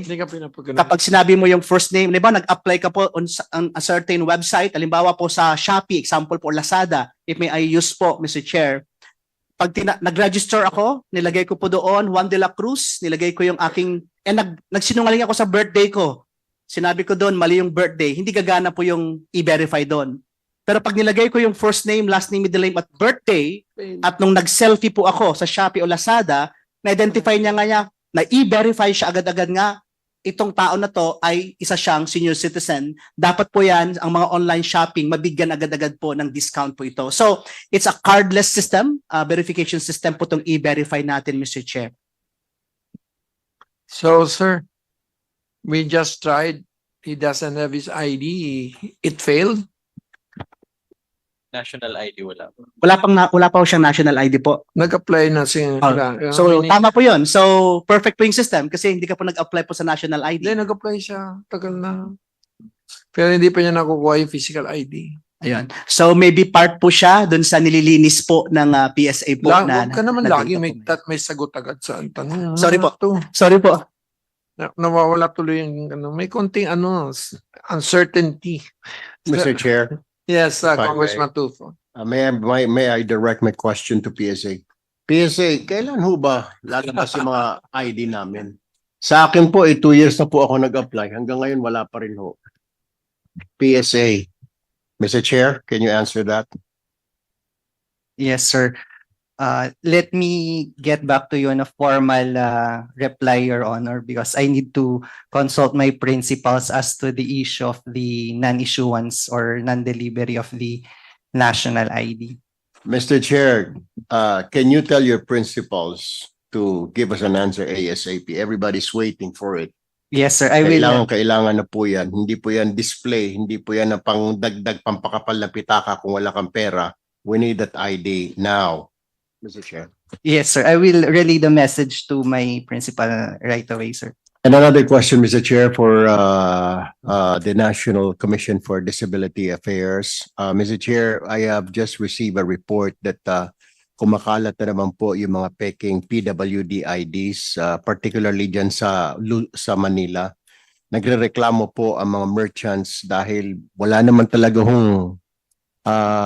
sakit, mga bata, malalakas yung katawan, hindi mo rin pwede raw sabihin na konting malinaw, konting kibot lang, malabo lang ang mata ko. Ako pala, pwede na ako mag-apply ng disability affairs dahil malabo yung mata ko. So, what these merchants would like, Mr. Chair, na maimbestigahan mo siguro ito, bakit naglagana po ito mga fake PWD IDs. Can NCDA answer about this? Do you know anything about it? And have you been doing something about it? Yes, Your Honor.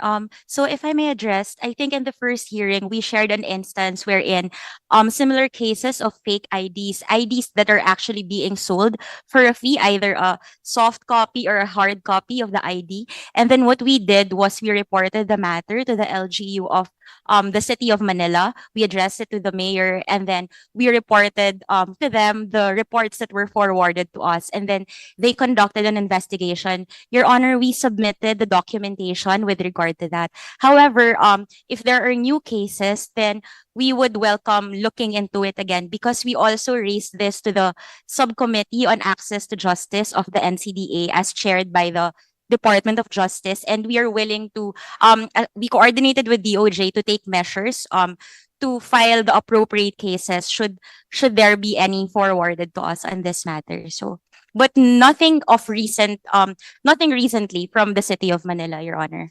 Mr. Chair, the problem was wala pong naparusahan, hindi po kinuha ulit yung mga IDs, yung mga in possession, kahit na hindi naman po sila PWDs, they still have those IDs. So the question now is, what is the action of the local government unit and NCDA? Kasi po ang sinasabi niyo, imbestigahan, nandoon na ho tayo, pero patuloy po na ginagamit itong mga fake IDs ng mga tao na wala naman pong kapansanan. Kahit saan mo anggulo tignan, ginagamit po yung ID. Hindi nga po sila senior citizen.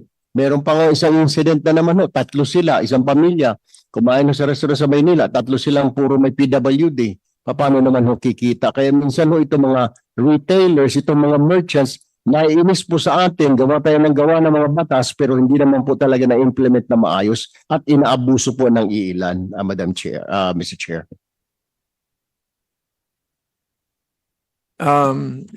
For your last comment, answer to that. We acknowledge Bakit this- hindi mo binawi yung ID? alin, sir? Yung Yung ID. Your Honor, we do not have the power to do that as NCDA under our charter. So that's our limitation, Your Honor. And then as with regard to the comment on, for example, there are some customers of certain establishments using IDs, and then to the point of view of the establishment, they do not look like they have a disability. While we recognize that probably there are those who are actually using fake IDs, we would also want to reiterate that there are those what we call non-apparent disabilities. These are those that when you look at the person, they look like, any typical individual without a disability, but they actually have a disability. It is just not apparent. So perhaps that in some cases it might be the matter, Your Honor. Thank you. Thank you. So, of course, the right of first interpellation, meron ba akong hindi na-recognize na okay na lahat? So, the minority, you have a problem? Manifestation of support again, Mr. Chair. Thank you very much. Majority? Mr. Chair. Yes, Larnie. Yes, Mr. Chair. In connection with Congressman Tulfo's comment on the fake IDs with disabilities, with people with disabilities, there are also reports on fake IDs with senior citizens. There was an establishment, they actually told me, we don't like, every time they submit to us their IDs, some of them are foreigners. Why do they have senior citizen discount cards? And they refuse to give the discount. And they will be saying that these cards were given to us. So I think there should be some sort of a power that you can confiscate these IDs, especially when it's very, very visual that they should not be having this senior citizens cards in connection with the PW cards, sir. NCSC? Your Honors, namimigay ng ID sa mga foreigner? in response to the question of Representative Roque, Your Honor. Under Republic Act 9994, Your Honor, the unit issuing the ID is the local government. Although in my discussion with former Secretary of DSWD, Corazon Alma de Leon, she was saying that the ID, which is on paper, was supposed to be printed by DSWD together with the booklets. However, in the subsequent events, it now is the local government printing the ID and issuing the ID at the same time, including the booklets. And so, much as we want to prosecute anyone, Your Honor, we would like to say that in the redress mechanism, the redress starts with the LGU. Pag may reklamo sa LGU, sinasalo namin by asking them to furnish us copies. Right now, Your Honor, we would like to say that we have yet to learn a complaint about it. But if we do, Your Honor, we would like to assure you that we will, NCSC will do the case build up. So, Your Honors, if there are information coming from Representative Roque on that, we will gladly ask that we be furnished the names or the circumstance so we can investigate, Your Honor. So are you suggesting penal clauses? Yes, Your Honor, there is already a penal clause in the 9994. If one uses the ID in violation of the law, may penalty of 100,000 yata at saka may imprisonment. But it can be increased, Your Honor. Yes, Congressman Tufo. No? So Chair, foreigners nga eh. Mga pangalan foreign. Mga Korean names. So these are fake IDs. And they insist on getting the discount. Although they are senior citizens, they're not Filipinos. So in short, fake siya. So what can the merchant do to protect themselves? And maybe they can confiscate these IDs if it's obvious that they should not be having those cards. Your Honor, if we are only provided the names and the merchants, we will definitely investigate this, Your Honor. Puro na lang tayo investigate. I have heard of such thing, Mr. Chair. The problem was tama po yun, from Southeast Asia po. And reason niya is an investor in here. Yung isa naman po na issue, parang Amerikano ho yata, nakapakasawa ng Pilipino pero on process pa lang po yung kanyang citizenship. So ang question now is sa NCSC, can he use that because on process yung kanyang citizenship o yung kanyang residency dito sa Philippines? Can they have that? Answer is no, Your Honor, because RA 9994 is very clear. Only Filipino citizens 60 years and above. So if you still wants to be Filipino citizen on process pa mukhang hindi eh. Chair, can you do a news release about it para everybody will know? Kasi if you guys will just be quiet, then maabuso para alam din po ng mga merchants natin, ng mga traders natin na hindi po pwede. Why don't you call a press conference and then announce that foreigners are not allowed to use senior citizen ID or PW IDs if they're foreigners, kung hindi pa po sila Filipino citizens? Opo, Your That Honor. will address the problem. We'll comply, Your Honor. Okay. We'll monitor that. So can we present now substitute bill 10063? Mr. Chair, may I make a motion? I move that we approve a number of substitute bill HB number 1063, Laka. subject to style with its corresponding Can committee you- report, Mr. Chair. Your Honor. Can we hold that? Can you push? Yan na ba yan? 063 next. Yan na ba yung super gap? Next. Adapting next. So you have no question here, Almiron? You read it na? Mr. Chair, Yes. if may I just humbly discuss the solution that our Honorable Senator Tulfo was discussing. When we launched the congressman is better looking. Sorry po. Thank you, Mr. Chair. Oh my God. Okay, so nalito po ako. Ano po, Lalo mo pinasama ang pwesto mo. Ano kung mali? It's okay, Mr. Chair. I think your vision, no, I'm okay. sorry po, Mr. Chair. Okay. Namalikmata po ako, Mr. Chair. Anyway po, when we launched po the eGov Super App, Mr. Chair, one of the features so-called e-report. Live na po siya ngayon po, Mr. Chair. Although wala pa po yung senior citizen. In fact, if you report for child abuse, the Commission for the Welfare of Children will receive the complaint. If report for women abuse, the Philippine Commission for Women on Women will receive the message. If report for crime, the PNP will receive also the message. The phase 2, if report po for fire, the BFA will receive the message. Report for overpricing, DTI will receive the message. If report for red tape, ARTA will receive the message. And we're adding po senior citizen concern. Okay. And I think some merchant concern, we need to add that po so that we have a solution for them also to report. Kasi po kung wala silang tools po to report, we are really running without head.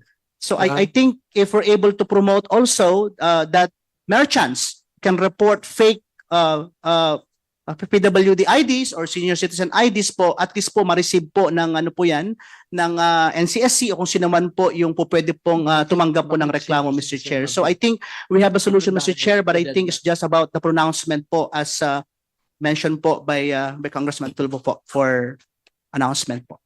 Okay, let's go to phase 2. Dali. Okay. So nabasa mo to, ha? Almerol, nabasa mo to. It's all about super app. Next. Kailangan ba to? Yung discount? Yung pangalawang Yun. Kaya ba yan? Tingin mo? Yung booklet, booklet. May I answer, Yes. Mr. Chair?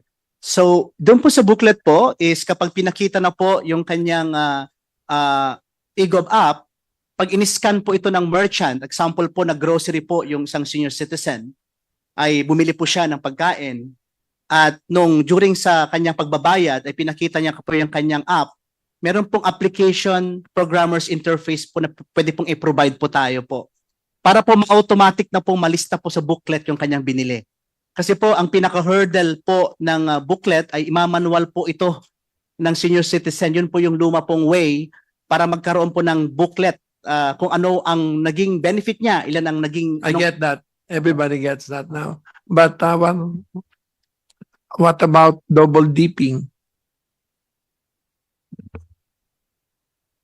Double dipping, using a manual to get one and then using the digital to get additional.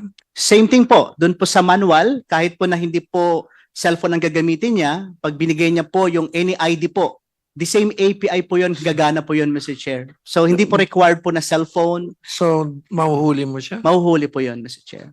Sigurado ka? Opo, if you maybe allowed po to, later on po to present po live po. present na lang to Tulfo. He sells the House of Rep naman eh. Ako, tagagawa lang ng batas. Okay lang ba? Pwede po. Can you explain it to him? So, okay na kayo dito, NSC and CDA, you have no problems about e-booklet? No problems for now, Your Honor. Talaga? I mean, this is because we So, just pag received the copy, dininay kayo ng parmasya, Your dahil wala kayong dalang booklet, ito ipapakita mo. Your Honor, what I meant by for now is that we would like to Asa? be given the chance to really consult this with our sector first, Your Honor, because we value their inputs. And in the disability sector, they have this motto of nothing about us without us. So since this is a huge change, we would like to be given the opportunity to conduct the proper consultation with them, Your Honor. Ano, hindi pa natin lalagyan ng deadline to? Puro alternative mechanism to a manual booklet? Ilan bang senior citizen ang may cellphone? Ilan bang taksil sa inyo? Well, so far, Your Honor, from our online registration, 4,600,000 may cellphone yon kasi ano sila eh. Pero there are 7.2 million voters. There are 11.6 million voters, Your Honor, na senior citizens. 11.6, the most committed pa yan, ha? They really vote Yeah, of course. for who they want. Yeah. So, bahala na. So, alternative mechanism. So, yung future congresses, we leave it to them to abolish the manual booklets. Your Honor, if I may be allowed, Your Honor, I think we will have to define the transition phase because Yun nga eh. Paano ba to? Gusto na i-approve ni Tulfo, sa bahala na. Sa baba na lang. So, Mr. Chair, yes. kasi nga po, yung booklet ho na yan, it's really abala. Even you can ask Congressman Ordanes, senior citizens they always have senior citizen moments. Kaya ho, pagdating ho ng pobre doon sa counter, wala siya, no discount po siya dahil yun po yung store policy. Kahit na obvious pa ho, sometimes yung mga kahera natin are not using their head, di ba? Hindi ho kailangan ho policy, masususpindi po ako, mamememo po ako. So we really have to do away with this, Mr. Chair. Yes. Okay, I know. Nawawala ako pag nagsalita ka ni. Ano ba yan? So, kaya nyo to? Ang mga ilang taon kailangan mo? Mr. Chair, I mean, to automate, to digitize the whole process of...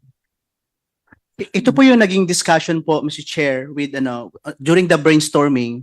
Dapat wala pong ginagawa na yung madali yung buhay ng nung senior citizen. Dapat wala siyang ginagawa. Basta pag pinakita yung ID niya, pinakita yung cellphone niya or sinabi yung kanyang information, the moment po na pinasok yan sa isang sistema, yung sistema po ang mag-automate po doon sa e-booklet. Tapos sasabihan din siya na, uy, lampas ka na ng 500.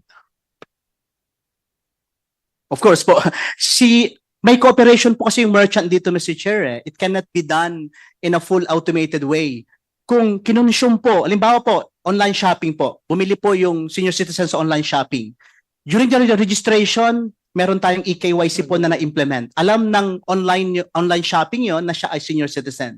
Bumili ng let's say, bumili po ng pagkain doon or whatsoever po. Okay. Pagkabili po doon, alam niya na item 1, item 2, item 3. Pagka-click niya ng pay, nagbayad online, regardless kung anong ginamit niya. So po, automatic po yun na alam ng merchant na yung item na tatlo na yon ay binili po noong senior citizen na yon.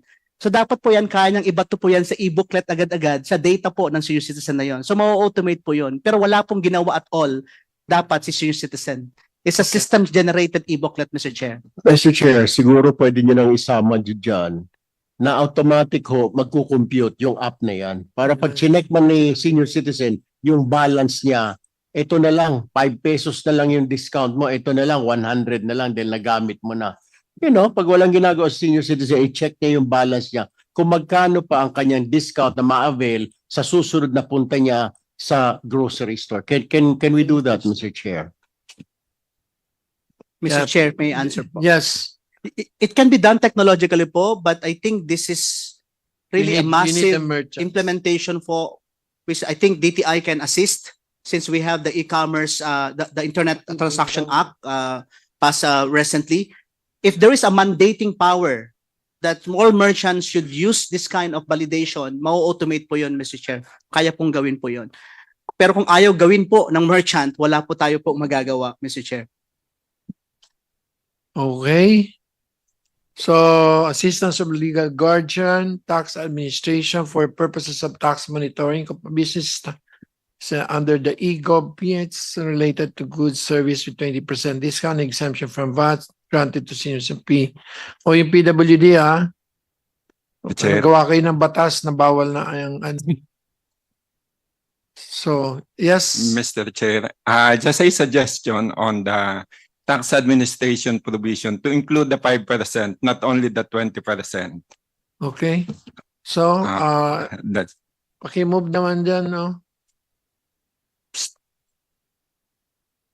Pakimove na yung section 5, idagdag yung 5%. Kahit Tagalog na, alam na namin gagawin. I move, Mr. Chair, to Include, yes. include in section 5 the 5%. Thank you. So it's the 5%, the 20% discount, and the VAT exemption. Okay, so now, is there a second to the motion of Congressman Tulfo? Seconded by Congresswoman Larney Roque. So are there any objection? Hearing none, so the super go, the super app for senior citizens and for persons with disability is hereby approved. Okay, finally, to the last. The unnumbered substitute bill, House Bill number 10062. May I request Congressman Ordanes to preside. Thank you, Mr. Chair. But before we proceed, I'd like to ask the representative from DTI, could you please provide an update on the results of the public consultations regarding our recommendation to raise the discount from 1,300 to 2,500 with subsequent adjustments every 5 years to accommodate inflation? Good morning, Mr. Chair. We finished the consultations and we are in the process of finalizing the joint administrative order. There is only one comment or major comment from the retailers, and that is to include tax deductibility for the discounts that they give to senior citizens and PWDs, Mr. Chair. But we have to do that via legislation. We cannot do it in the JAO, Mr. Chair. Thank you. Let us consider House Bill number 10062. Comsec, please read the title of the measure. Yes, sir. Your Honors, House Bill number 10062 entitled An Act Rationalizing the Benefits and Privileges of Senior Citizens and Persons with Disabilities, authored by Representative Salceda, Ordanes, Bascug, et al. Your Honors, thank you. May we request Chairperson Bascug of the Special Committee on Persons with Disabilities to deliver his sponsorship remarks. Thank you, Mr. Chair. It is my honor to sponsor House Bill number 10062 entitled An Act Rationalizing the Benefits and Privileges of Senior Citizens and Persons with Disabilities. This bill was a result of the investigation of the joint committees which revealed the need to harmonize the benefits provided under RA 7277 as amended and RA 7432 as amended.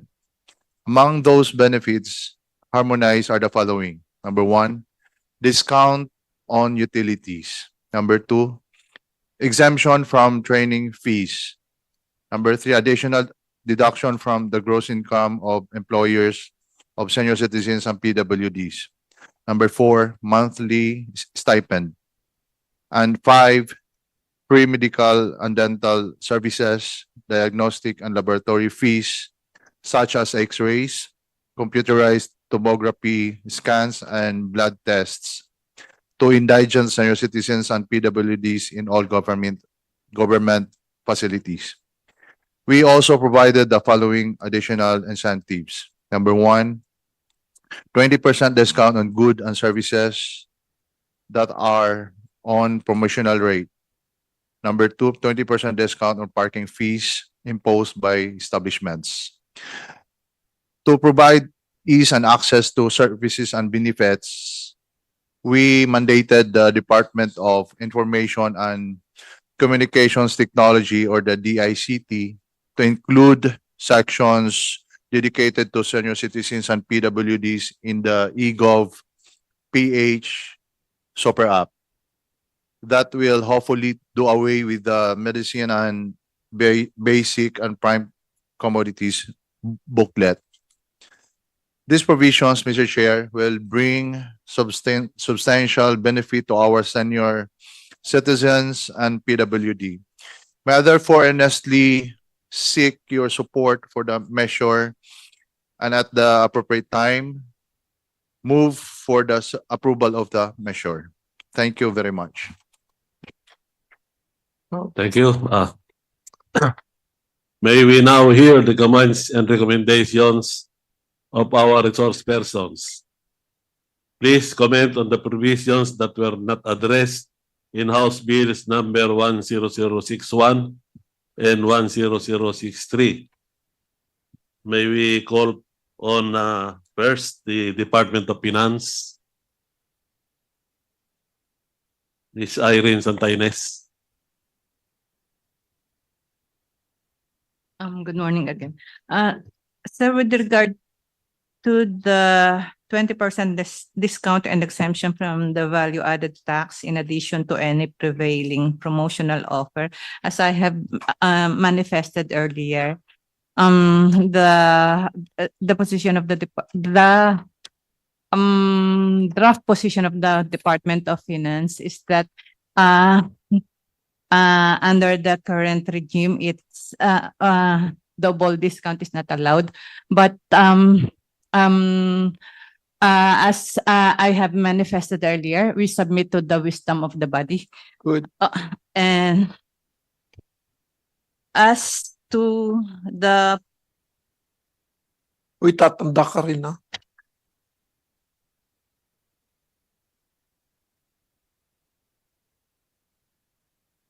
on the monthly utilization of water and electricity by public utilities, we're still I cannot yet comment on this, sir. I have to submit to the comments of the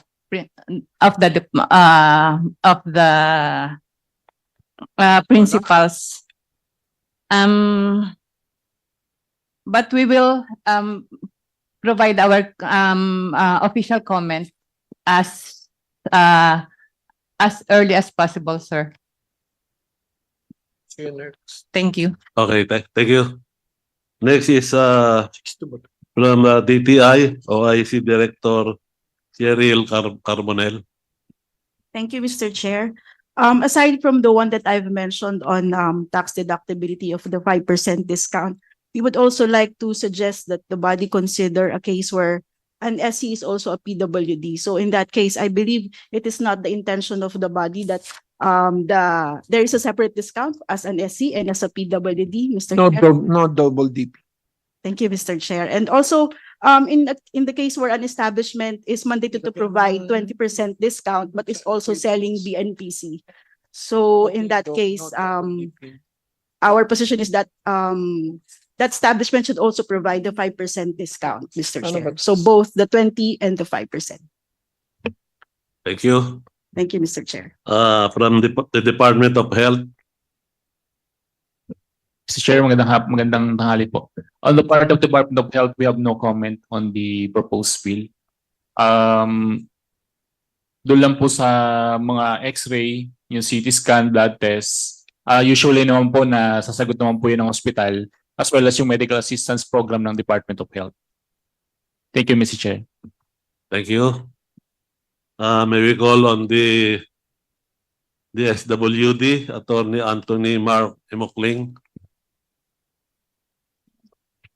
Good morning, Mr. Chair. The DSWD supports the legislative measures helping persons with disabilities and senior citizens.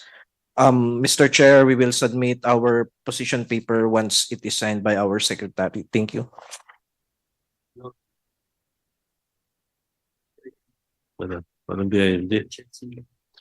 Next is from the Department of Labor and Employment.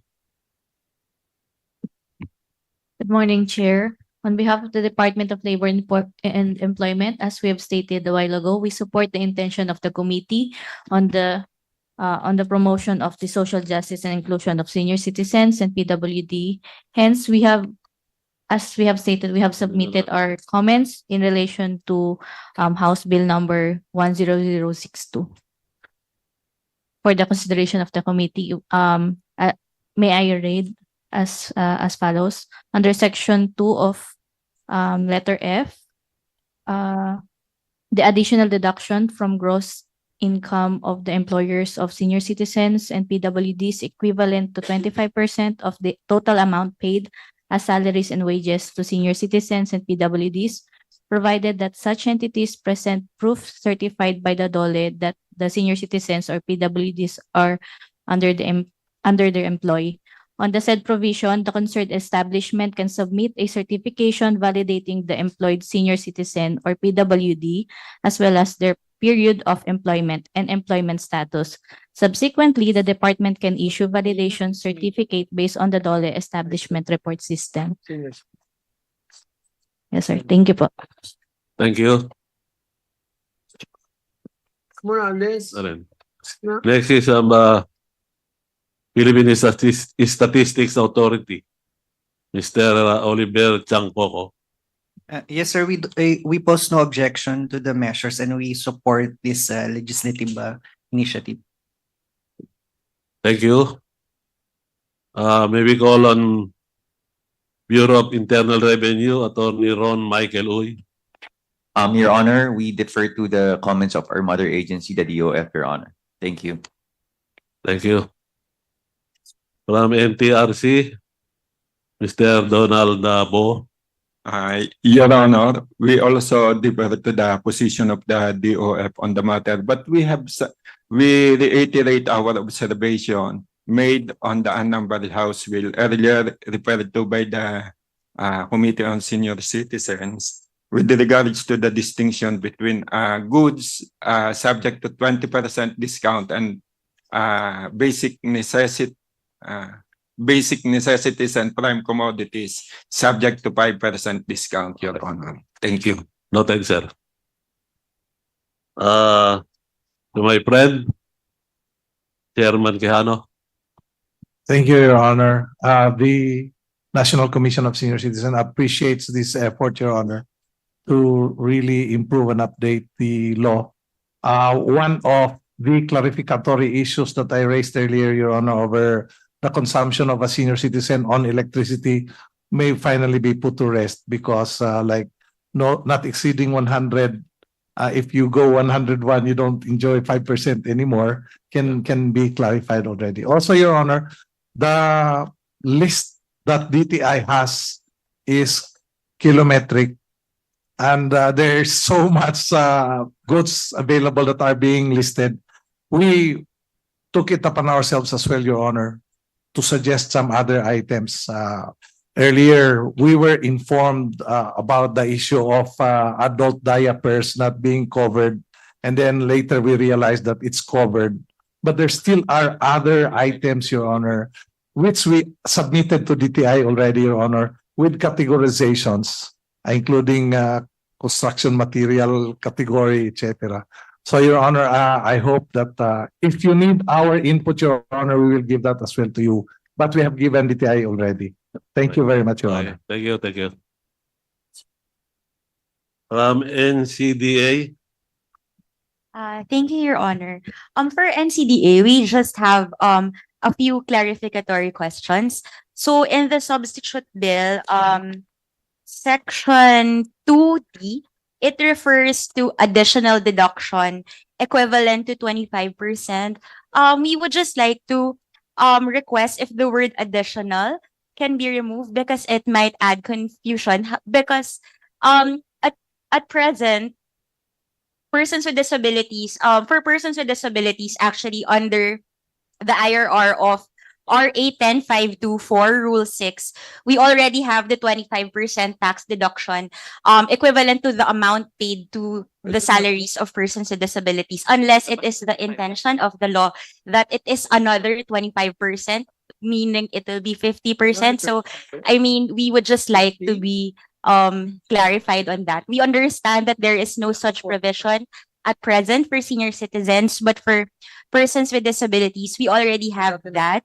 And on top of that, also under RA 10524, Rule 7 of the IRR provides a 50% a tax deduction equivalent to 50% of expenses for reasonable accommodation provisions on top of what the accessibility law provides. So we would just like to be clarified on that. And then second, Pag sinabi mong clarify, anong gusto mo? sir, Your Honor, we are just asking if by Di, okay saying lang. Sabihin mo anong gusto mo. Do you want it to 40? no, Your Honor. Di naman ayaw ba? Pag yun ang kailangan eh. Your Honor, because it might just be confusing for No, forget the confusion. What do you want? the 25%, we are fine with the current 25% discount. That is, not discount, tax deduction for persons with disabilities who are employed in the private sector. It's just that, Your Honor, saying additional deduction, it might be read as 25% on top of the existing 25%, which we have no objections to, but we just like to be clarified on that. Bracket. I-bracket na lang namin. Can you bracket it? Well, hindi na eh. Ba-bracket lang yung 15 para lumabas in lieu of 15. Ilagay na lang namin yung provision ng batas. Yes, yes, Your Honor. And then, Your Honor, ayaw mo pala ng 40. Okay. no, I'm not saying no to that, Your Honor. Of course, we would welcome any improvement. Your Honor, also under Section 2E of the substitute bill, it says here exemption from training fees of NCDA. However, any programs that we conduct, any trainings we conduct, we don't really ask for any fees. All of our fees are, all of our trainings are free for the sector. So it might be a misnomer to like put it here that there's an exemption fee from our training fees because we really do not charge for it, Your Honor. Anong section? Section 2E, Your Honor. Letter E, yes. Section 2E. Apa. Socio-economic programs sa nakalagay. It says here, Your Honor, in my copy, exemptions from training fees for socio-economic programs conducted by NCSC and NCDA. So we're just pointing out that we really do not charge any training fees, Your Honor. Well, palitan na lang yan ng any government agency. Thank you, Your Honor. That would be all. Can you change that?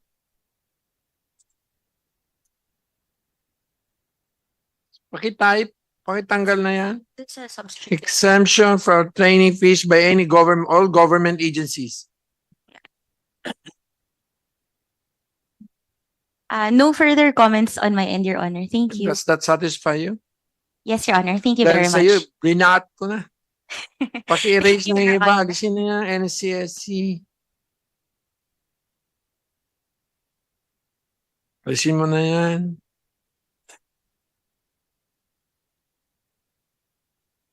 Boo, can I ask you a not a doctrinal question lang? In Switzerland, the VAT is 5. But if it's medicine, it's 4. If it's used for babies, it's 3. And what is the 2? They're able to use differentiated VATs. So this is the VAT. Switzerland, standard VAT is 7.7. Reduced VAT to 3.7. For food stuff, 2.5. For now, health is totally exempt. Bago pala. How bad is it for you to have differentiated VAT? Your Honor, on my personal view and as a initial reaction, differentiated VAT would add to the complexity of our tax system. Tax naman dinadaya eh. Because we will be having Pagkano ba dinadaya ngayon? hindi ko po alam. Oy, tingnan mo nga yung mga chart na binibigay mo sa akin. Katakot-takot ah. Because as in in package 4, we are proposing halimbawa a uniform rate to avoid complexities in the tax Well, to system. avoid complexity, but the differential between 12 and 0 is giving incentive to VAT, Yes. ano? So differentiated rate would add to that complexity in the tax Talagang ginagamit administration. mo pa ang sinabi ko in her favor, ah. Pag 0 and 12, of course there's an incentive to make daya. Am I right? If I make it 5, there will be less incentive to ano? I cannot understand because you make cooperative 0. I think it's the policy of Congress to extend to those cooperatives to zero You mean rate. to say senior citizens and persons with disability are less worthy of 0 VAT? No, I'm not saying that. I am It's saying- up to I am saying that. it's up to the wisdom of Congress taking into consideration so many factors like the social justice that you earlier mentioned.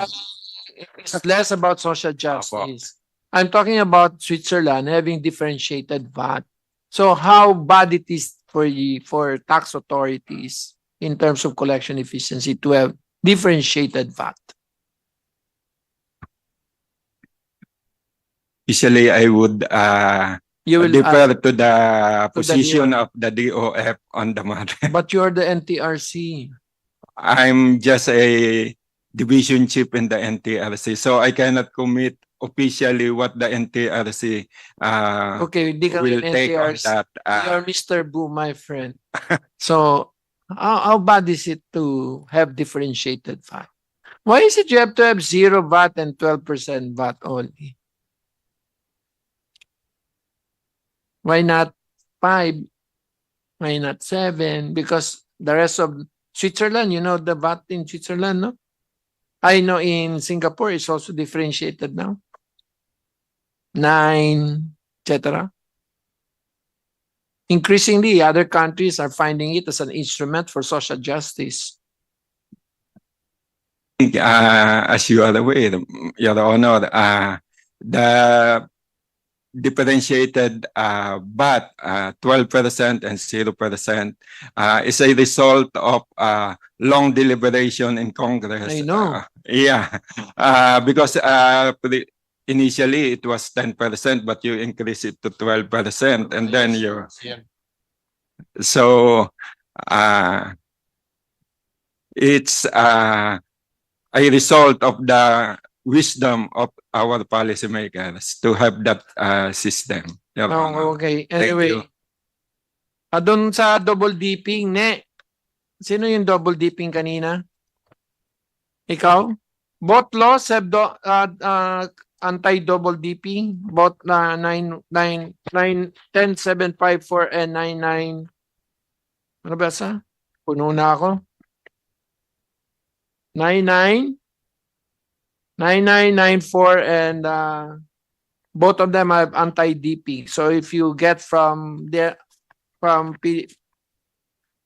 alam mo, pinaparapan ako, person with disability and so you have senior citizen. Tapos ka na? Di ba, boss? Di ba? Okay, please. Tuloy ka na? Please finish. Thank you.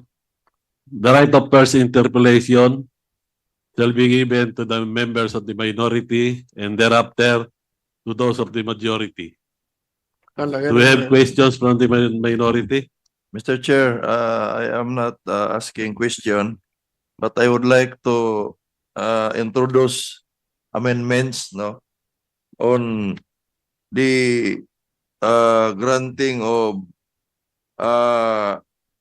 discount to electricity and water for clarity on the issue of 100 kilowatt hour and 30. below will be covered, but when you exceed 100, you will not be covered because this is mostly the subject of problem in granting this discount to distribution utilities. I don't know with the water. So for clarity, Mr. Chair, I would like to introduce an amendment that in cases wherein the monthly consumption will exceed 100 kilowatt hour, the 100 kilowatt hour will still be subject to 5% discount. So kahit po negative yun sa ano, no? However, that senior citizen has already been registered as senior citizen under discount. So and the amount being subjected to discount is still 100 kilowatt hour. So it will not change the computation of the senior citizen discount to the one who is subsidizing it. So I move to that amendment, Mr. Chair. I will not touch the water kasi walang taga-tubig dito, no? However, for in fairness, dapat yung tubig din, no? Yung 30 cubic meter and above is not entitled. So dapat parehas din. Kung 31 siya, yung 30 cubic meter should be discounted. Okay. So second, are there an objection? Hearing none, but we will put disqualifying conditions for as long as the total consumption is not over 200 and 200 60. kilowatt? Pag yung hanggang 100 and discount, basta kasi itong 130 are actually qualifying conditions and also discount levels. So ibig sabihin niya, pag lampas ka 100, sinasabi dati na mayaman ka na. So in short, we will allow that for as long as there is a disqualifying condition na for as long as the total consumption does not exceed 200 and the 30 Yun. does not exceed 60. Ayos. So you have that ano. Yeah, agree kasi I am aware also why those who are in the IRR, those who are at present, those who are consuming 100 and above, no, is no longer discount because they are considered Mayaman. Mayaman. Okay. May mga appliances na. So I agree with the qualifier. Thank you very much. So can you So, put the discount? Kailangan ba maging pobre lang para maka-avail ng discount?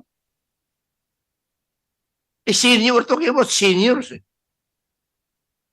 The difference kasi, Mr. Chair, no, just to explain the rationale, the difference between the discount in the water and electricity from the discount in goods and services is that in water and electricity, the non-availers are the one subsidizing.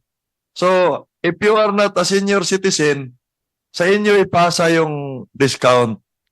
The computation would be the total amount of the discount on a particular billing period divided by the kilowatt hour sales of the non-senior citizen.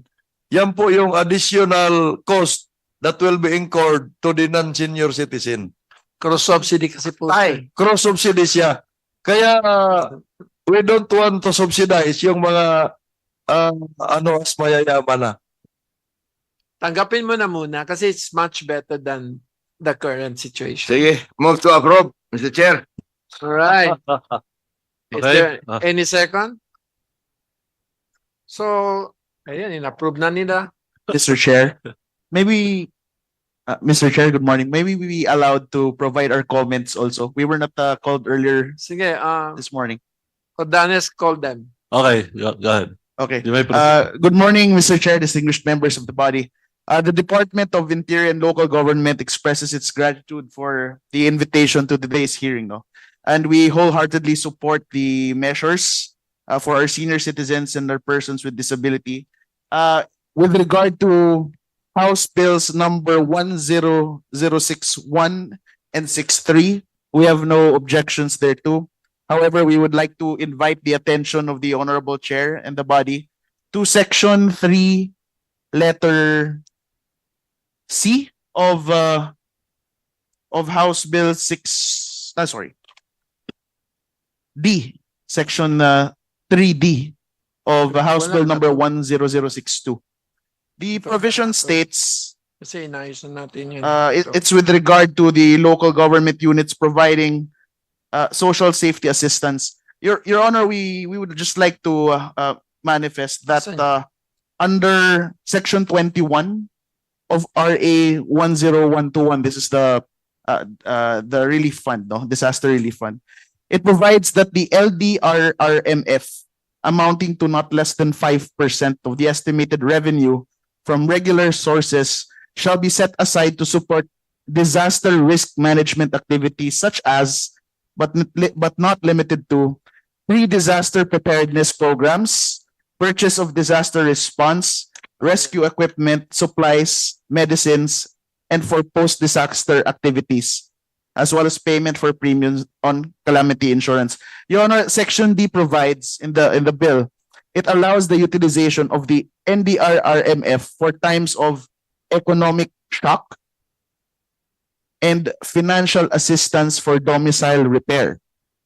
Your Honor, we submit that there is a need to clarify what constitutes as economic shock, considering that if this refers to disasters already, perhaps we can consider and we submit the deletion of the words economic shock, since it is akin to a disaster and a calamity.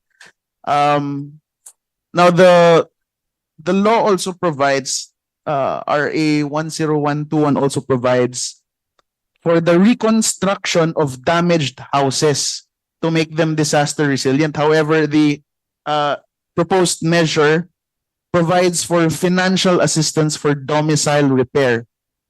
We submit to the wisdom of the Honorable Committee as to the inclusion of domicile repair. We would just like to seek clarification whether or not this constitutes as additional funding in case of disasters, Your Honor.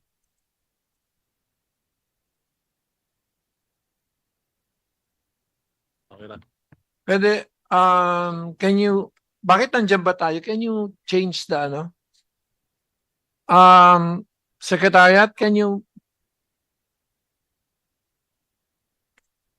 sir? Your Honor, yes, sir. Sa ngayon, we already allow for MAIP, there's indigent, but there's also financially incapacitated. Yes, sir. Halimbawa, namatayan ng tatay na breadwinner, so we already allow, di ba, DOH? You have financial incapacitation now as a new precondition for MAIP. Hindi na basta indigent, kundi financial incapacitation. Yes, Your Honor. That's So true. we're just trying to push the doctrine. What if I use the word recession instead of economic shock, which has a very finite definition? We are more amenable to that, Your Honor. Okay, change it to recession. And which may be declared by whom? But there's already a definition there. 2 consecutive quarters of negative growth. Yes, Your Honor, that's correct. At least there is a definite definition of what constitutes as economic shock, so as to aid our local government units in the determination of the release of the financial assistance, Your Honor. Okay, thank you. Kasi ngayon, yung if you look at Republic Act 10121, yung nangyayari kasi doon, supposed to be yung 70% becomes DRR. That's correct, Your Honor. Fund. Pero ang ginagawa naman ng mga LGUs, having been an LGU, having been with the LGU, is that katulad ngayon, maraming LGU may ni El Nino, di ba? Yes, Your Honor. So, ginagamit nila to. So, ang importante dyan yung epekto sa mga tao. So, wala. We're just expanding the use, but not as an additional source. May sinabi ka about additional source? Your Honor, that's correct. Because if, for example, it is a time of a calamity and then the LGU releases funds with regard to, for example, it is the mobilization of the disaster fund. Your Honor, will the senior citizen and the PWD be entitled to additional support in relation to when it comes to a calamity, Your Honor, considering that the provision includes assistance for domicile repair? All right. We have to change 10121, but since we found this gap inside for senior citizen and PWD, I think there will be the appropriate time to change the 10121, which is the NDRMC law. Yes, sir. So it's just that it's nahirapan, ewan ko bakit, after 9 years, yung we are not able to update the disaster law. Pero it should not prevent us from using this particular, not opportunity, but rather occasion to improve the use, the appropriate use of the LDRMF funds. So tango ka naman ng tango, kaya hindi na lang ako magsasalita. So so that means we're okay. So the chair would also like to introduce an amendment. Can I read it lang? And this is with regards to double dipping. Any discount, privilege, or equivalent thereof granted under other existing laws, or which may be hereafter be granted for either a senior citizen or person with disability under any subsequent law, shall be accorded immediately and unconditionally to the other sector. So this is the equivalence section. Once you give, pag ikaw magaling, dahil nakapagpasa ka na isang batas, which gives you additional privilege, automatically it will also be applicable to persons with disability. So it is parang yan sa franchise, di ba? Pag binigay mo sa PLDT, dapat ibigay mo din sa ano. So we are adopting that particular principle wherein if masyado magaling si Basco, nakakuha ng additional privilege for persons with disability, then it is applicable to senior citizens automatically and unconditionally, outright, with no further action needed from any government agency or any law thereafter. So, baka kailangan merge na namin kayong dalawa. Hindi naman. So, can you move that for its approval? Huh? Can I move pala dahil ikaw ang chairman eh. Can I move cert for this amendment to be adopted in 10062? I can, Mr. Chairman. Thank you. Thank you. Hearing no objection, the motion is approved. Thank you. So we can So, proceed. From the majority, do you have questions? Mr. Chair, no question, but I would like to move that we approve the unnumbered substitute bill to House Bill 10062 with amendments and subject to style, of course, with the corresponding committee report.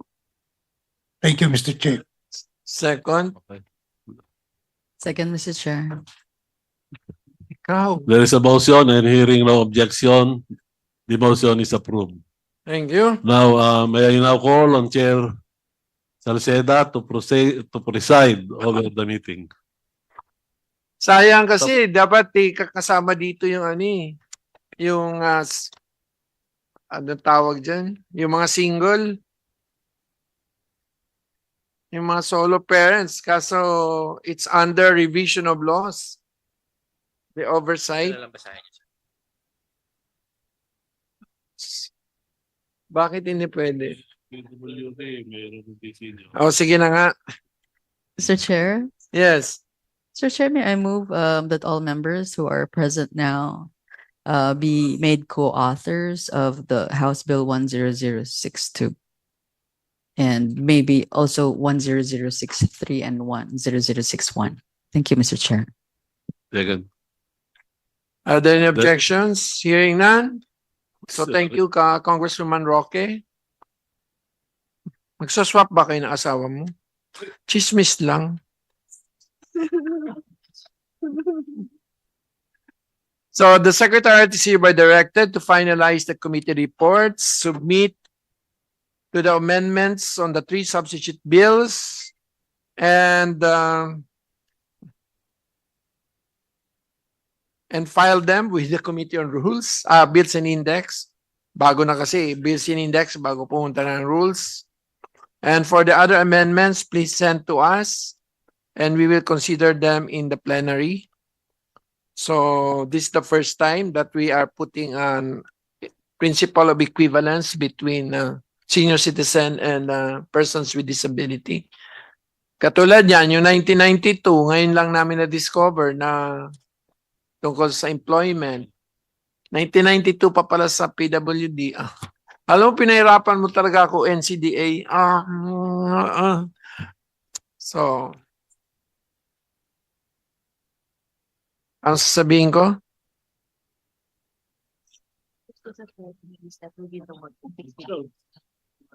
Okay. No, wait.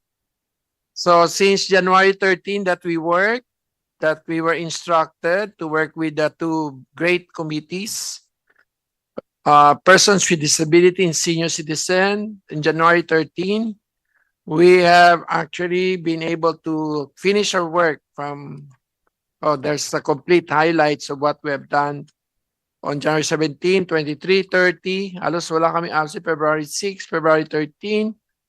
Puro walang February 16, March 5, March 6, March 11. So I would like to thank our members as well as our persons, our resource persons, government agencies for all the help.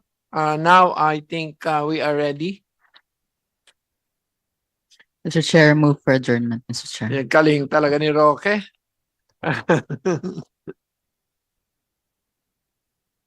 Sino sa inyong dalawa nito tatayo sa baba? Hindi ako pwede. Ano lang ko. No, this is a committee report of the 2 of you, not me.